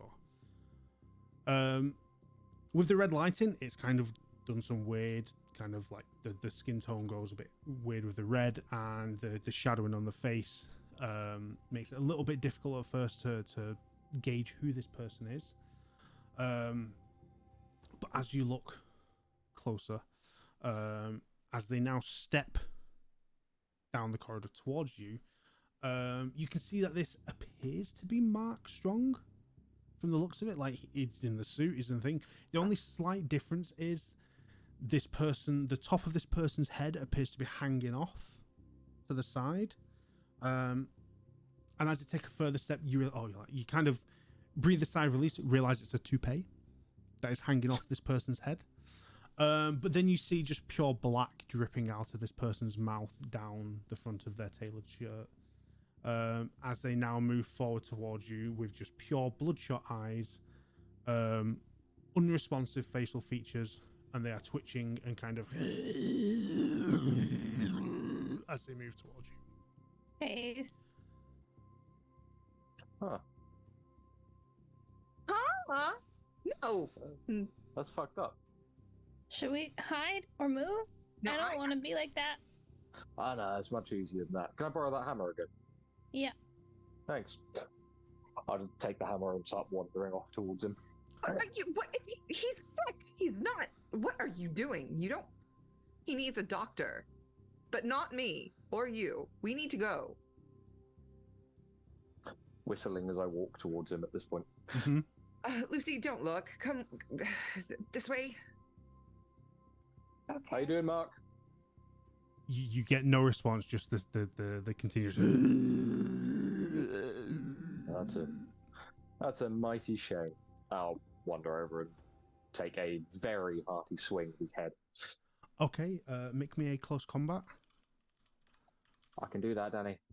I can do that just for you. Have we seen any, like, is this something that we're familiar with? You've like, seen old horror films from back in the olden days. But this isn't something that we No. have experienced where people are acting out of their minds crazy. Okay. No. Okay. 3 successes. Okay. So, Lois, you watch as Chance nonchalantly whistling walks up to Mark Strong, the very attractive, clearly wealthy researcher who you were previously speaking to, now not so much well-groomed. Lucy, did you cover your eyes? Like this. You did the fake cover. Okay, so the pair of you watch as Chance walks over with the hammer, raises it, and basically disintegrates Mark Strong's head in one blow. To the point where the hammer goes down, everything breaks to the lower jaw, with the force of a blow, you do not expect to be as hard as it was. I pull out my service pistol and I have it pointed at Chance after he's done. Okay. Like, as immediately when I see all this, like that he's murdering somebody. So I'll take out one of the rags. Okay. Yeah, and I have my pistol pointed at you. What the hell is wrong with you? You just killed someone. I'm sorry, when you walk towards someone, shout their name as they're bleeding out of their fucking face. He needed Twitching. a doctor. Not anymore. Look, I'll give the body a slight kick. Here's the other choice, which is this is a lot worse than you think it is. And maybe it isn't just airborne, maybe it was already in him. It looked like it was already in him. You're the one who said biological weapon. I'm fairly sure the best option here was me doing what I did. Biological weapons make people die.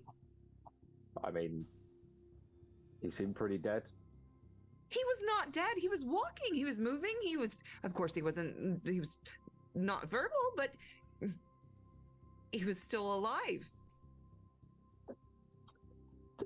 Yeah, maybe. Look, I stand by what I did. How long have you been out here? You heard about half the shit that happens on these ships?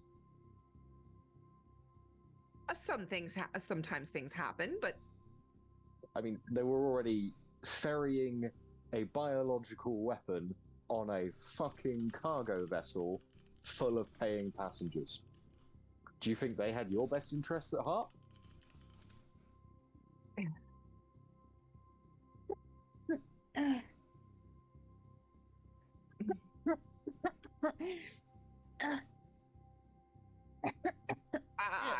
I'm like backing even away from Lucy now. Still have my gun like pulled on Chance.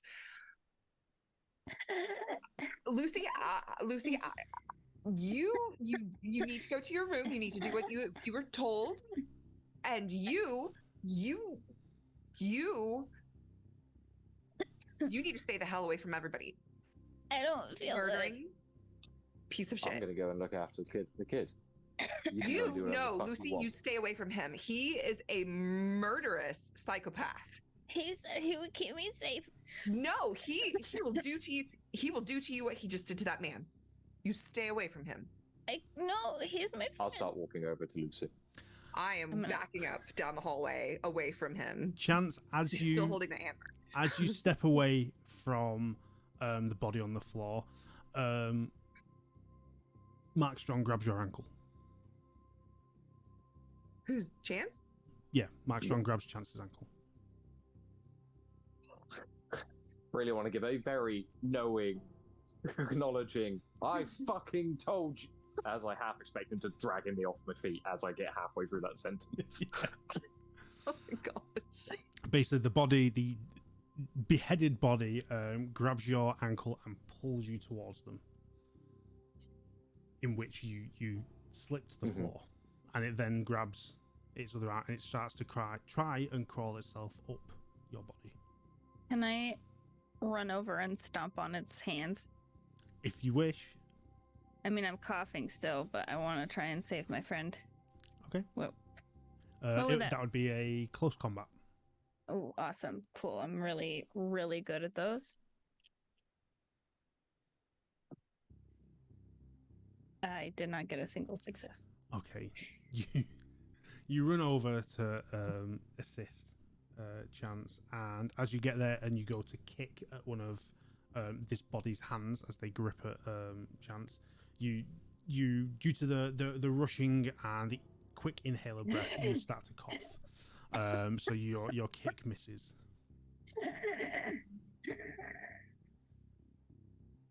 Chance, Hello. what are you doing? Being very right as I continue to just shout, I will just try and grab the back of his lovely, incredibly well-tailored suit, pull him as far back as I can, and fumble for the blowtorch in my belt. Okay. and just take it to whichever limb happens to be currently straddling and remove it as a stump. Basically, hack the bastard to pieces with cutting torch. Yeah, I'll say you can easily do that. I will say you don't need to roll to do that because of how well you rolled on the initial attack. You have those extras saved. To roll for power for the blow tool. You can, yeah. It's down by a point. 4 remaining. Cool. But yeah, Lois and Lucy, through your coughs, you witness as Chance grabs this body by the back of the suit, lifting it off himself with one hand, with the other hand delimbing the headless body with a cutting torch out of his belt, and then dropping it onto the floor next to them. Now unmoving. I can only deal as I'll just stand up. Probably, I imagine, wiping black Icarus blood off of my lovely clean shirt. So clean. I can only deal with being right so many times a day. This is one of the opportunities I choose to admit I was fucking right. That was disgusting. I am like all the way, like I am as far back away down the hallway as I can. Still have my gun on him. I don't know what's going on. And with Lucy coughing, and I'm just like, and you murdering somebody that was not actually dead. I am freaking out, and I am I'm gonna leave. I'm like, nope, don't because if that starts happening to Lucy, she would freak out, and Chance is obviously a murderer, and I do not get paid enough for any of this. Yeah. Okay. She's like, yeah. So Not fuck turning her that shit, back I'm out. as she's leaving down the hallway. Like, nope. Okay. As you start moving down the hallway, backing away from the contagion and the killer, as we will now coin them, Nicknames now. you start moving away, clearly in a state of panic and shock. I will say you take a point of stress at this point from what you've witnessed. Lucy, you also take a point of stress. That tracks. Yes. But Lois, as you're moving away, you feel a slight tickle in the back of your throat. And a slight need to cough. I stifle that. I said, I like choke on it. I'm not coughing. Choke on it. Swallow some spit. Okay. But just have that knowledge in the back of your mind that there's you've got a bit of an itch going on there. Where are you heading to now that you move away from Lucy and Chance? Back to my room to get my stuff so that I can try to find a way to leave. Okay. And see if there's anybody else panicking, running around, and trying to I'm trying to see what everyone's doing. But I still have my gun out because I don't trust anybody. And yeah, I don't know if any other psycho murder people are out there like killing people. Okay, fair. You rush back to the residential area, heading towards your room. You do see that there is a body on the floor in the corridor of the residential area where the rooms are, unmoving. And you get to your room, and you get to the door. It is locked. My room's locked? Yes. Can I unlock it? No. You try, and it just beeps. Shit. I start looking around, trying to find any signs on any of the corridors, trying to find a way out to like an exit type, say like a map of the ship, and try to find a way out. Yeah, you rush further on towards where the galley area is, which is kind of like near the common area where the residential room is and everything. And you see that there is a ship map on a rough ship map on there because the research area isn't listed. That gives you some general directions, and it shows you that the cockpit is further on from where you are, and it says lifeboats are up near the cockpit as well. That's where I'm headed. Okay. So you start heading that way. Chance and Lucy, what are you two doing? I'm scared. Don't worry. Stick with me. Everything's gonna be alright. What we're gonna do... Are you gonna kill me like you did that guy if I turn into him? Absolutely not. Lucy, make an observation check. Okay. Oh, my observation's pretty high.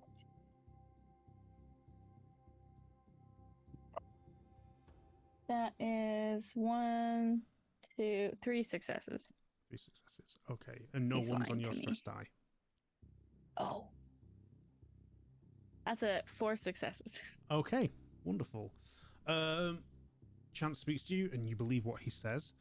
Having kind of taken a stock of what just happened, you kind of give Chance a quick glance up and down, and you see that where he was gripped on the leg, his trouser leg has ripped from where the now deceased Mark Strong pulled himself up, and he appears to have cut his leg, and he is bleeding, but it is white.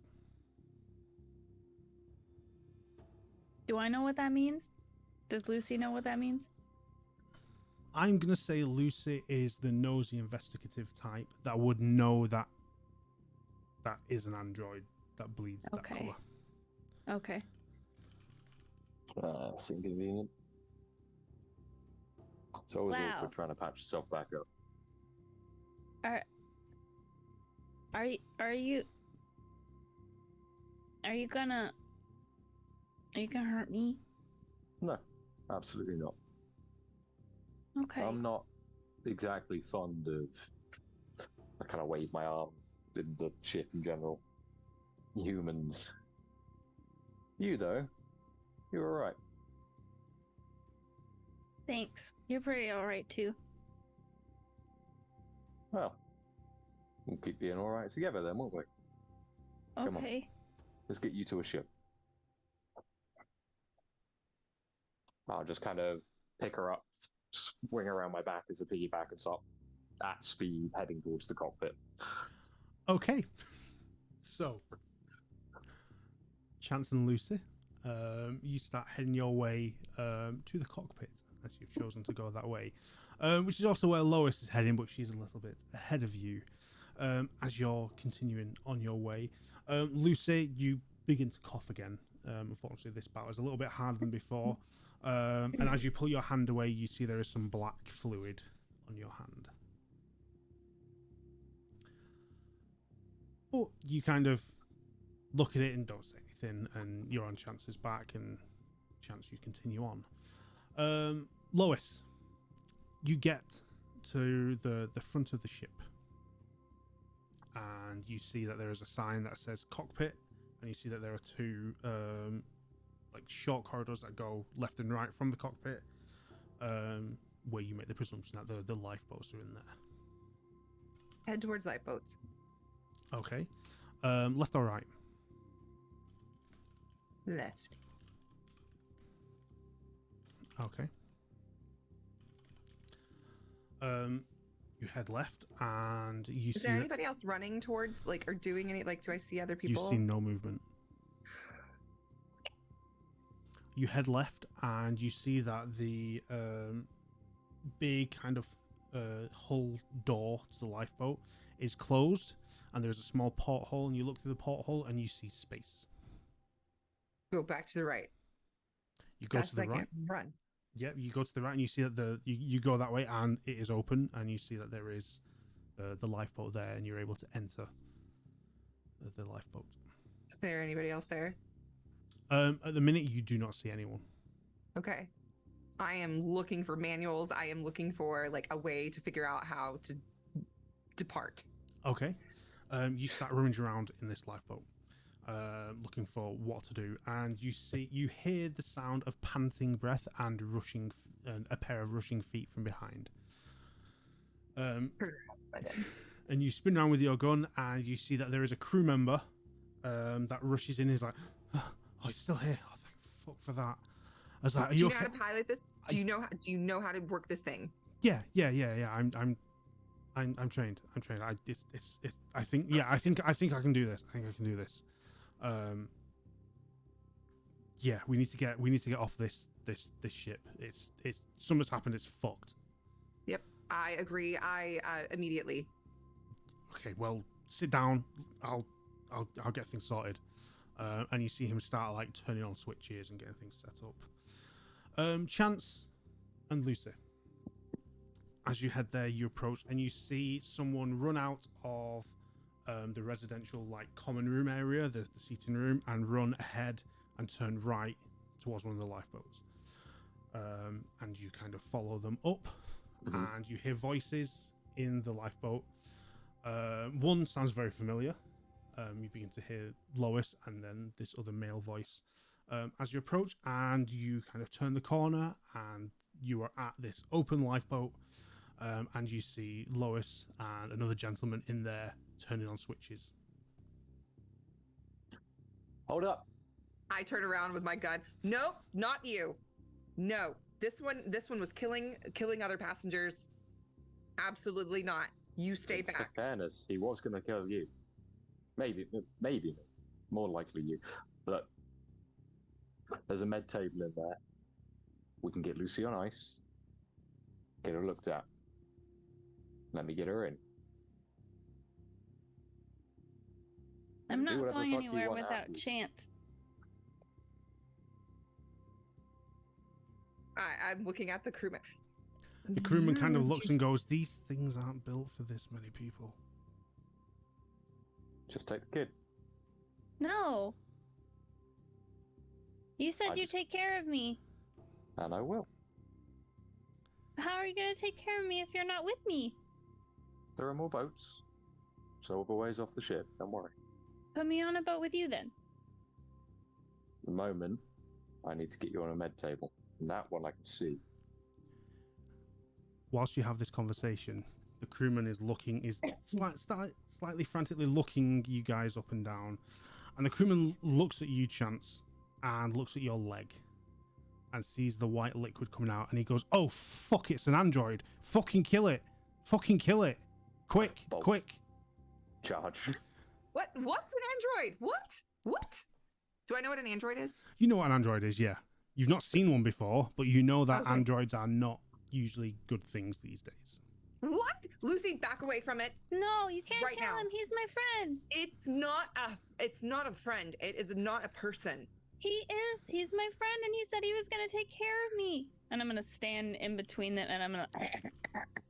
I don't have time for this. I am going to shoot Chance. Okay. I'm standing don't in wanna front die. of him. I am going to try to shoot around the kid Okay, so make me... because you're short. I am short, Sure. yeah. Chance also said he was bolting at the same time, so he's rushing towards Yep. this crewman. So I'm going to need you to make me a close combat, and I'm going to need 2 successes for this. Where is close combat? So strength, close combat? Yes. Or And you need 2, and you also have a point of stress, so you'll roll a stress die as well. okay. That's 1-6, and then my stress die is fine. It's not a 1. Okay, and you needed 2 to succeed. So So you have the option to push the roll if you want, and re-roll all non-successes, but you do have to add an extra stress die. yes, I want to do that. Okay.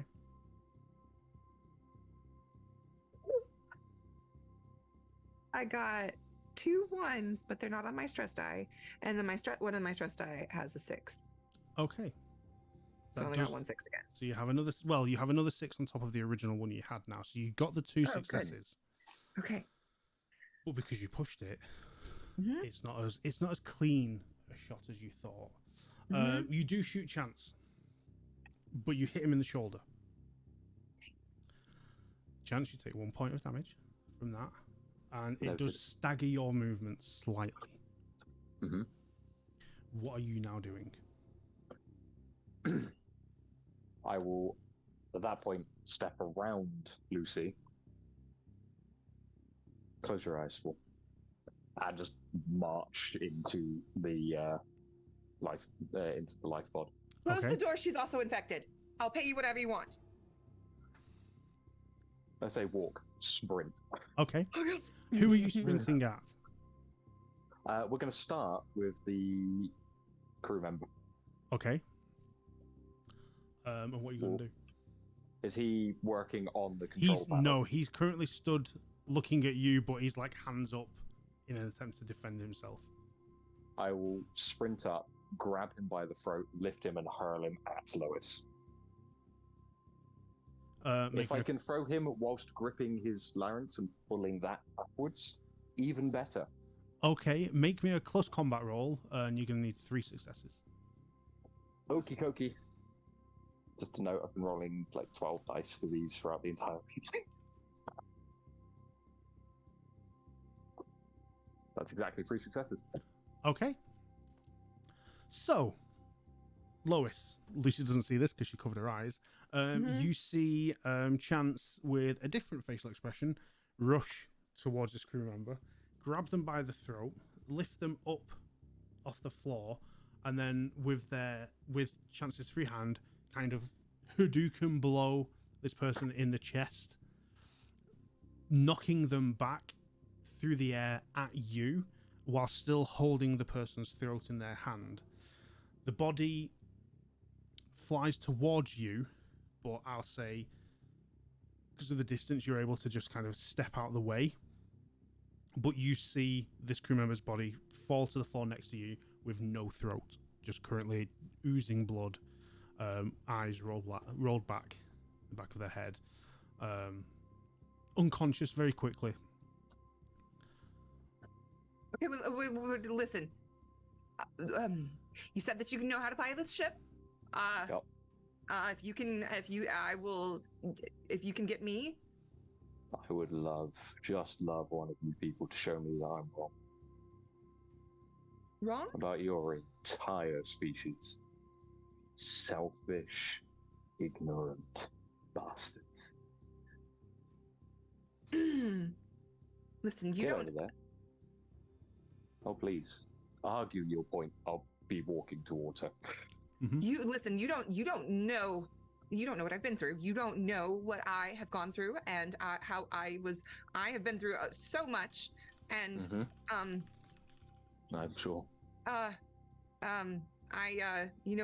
had a very difficult childhood, and I worked my way up through the ranks, and I am a very important person now, and I can see that you are fixed, repaired, whatever you need, and nobody has to know about any of this, that any of this happened.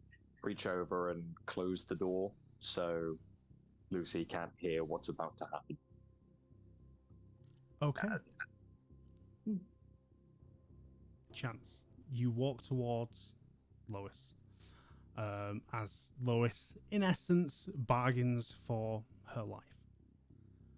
As you walk over, you flip a switch on one of the control panels on the wall, and Lucy, you're stood just on the outside of this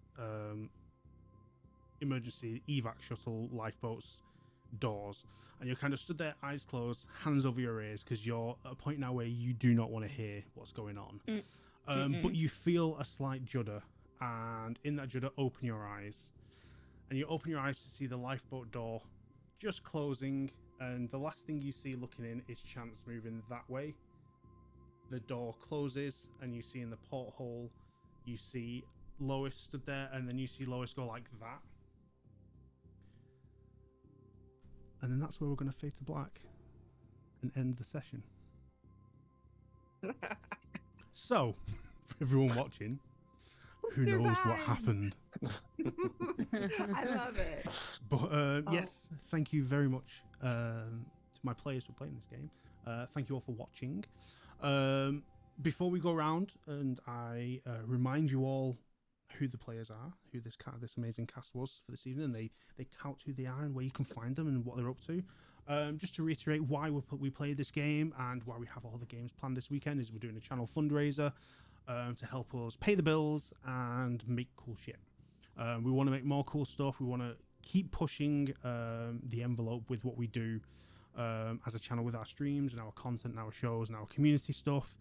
And it's just got to a point where we could do with a little help from you guys to help us keep going and keep pushing forward. So, you know, anything helps. Any donation, big or small, helps. We're asking for some help, but you don't have to give. You know, if you can, it would be amazing. If not, if you can just share the social media posts for our shows and what we're doing, and get the word out there for other people to watch and, hey, other people to find the Initiative Order and maybe tune into our content in the future, would be amazing. But there's a link in chat to our Ko-Fi account where you can donate directly, or you can subscribe to the channel. You can share some bits and everything. But yeah, that's what we're doing. Everything goes into the channel, goes into no one's pockets. It's all back into the channel, always back into the community. That's why we do it, and that's why we want to do it. We're not about paywalls. So yeah, thank you all very much for watching. I'm going to go around now and let my table introduce themselves. I'm going to go the same way we started, not to mess people up. So we're going to start with April. Hi everybody, my name is April Hill. You can find me at stiletto_assassin on Instagram, stiletto DM on Zitter, and some other places too. And yeah, I might have died or might not have. Who knows what happened? This was a fun game. It was my first time playing Alien, and the system was pretty fun and pretty easy to follow. So yeah, I liked it. Thanks, Danny. You're welcome. Next up is Ben. Hello, I'm Ben. I did things there. Yeah, thank you very much for having you me. weren't a person. I said very often I'm not like the other human beings on this ship. I never lied. Not a lie passed my lips. Just people in various pieces. I'm Ben. You can find me at Try Again Ben in certain places. And this was awesome. And you'll find me here again next week on a different show, running that one, rather than being here ruining this one. Thank you very much. Pond, you're up. Oh heck, hi, I'm Pond. This was super fun. I've never played Alien before. Glad that I got to be a super traumatized kid for it. You can find me on all the social medias at Pond Plays or Pond Plays Games. And if you want to check out Daylight Productions over on Drive-Thru RPG, you can see some of the stuff that I've written. We just released 2 new books.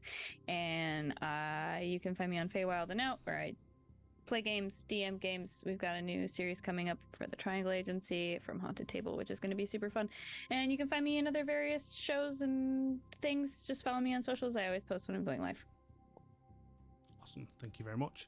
And for those that don't know me, I'm Danny. I'm the founder of the Initiative Order, and I run games here and very rarely play games. I am playing one later today. So if you did enjoy what we're doing and you want to continue supporting us and the shows, we have a show at 6 p.m. PST. That's like 2 a.m. in the UK for those that are over here. So I'm going to be up all night. But we are playing GM Roulette. It is 3rd level D&D. And every nat 1, every nat 20, the GM changes and we swap characters. So if you want to see the chaos that will ensue in that game, by all means tune in for that, because that's going to be very interesting. And I get to play. You know, I don't play very often. Neither do I play D&D very often. So I'm excited for that. But yeah, that is our next show. And then we have another 2 streams tomorrow and another 2 streams on Sunday as well. So please check our socials for the scheduling on that. We've got the whole team involved and past GMs and past players from the channel joining us for all these games. So it's going to be very fun. A cool weekend for a good cause, I'd hope to think. So thank you very much for joining us. I hope you had fun, and we'll see you all later. Peace. Bye. Bye.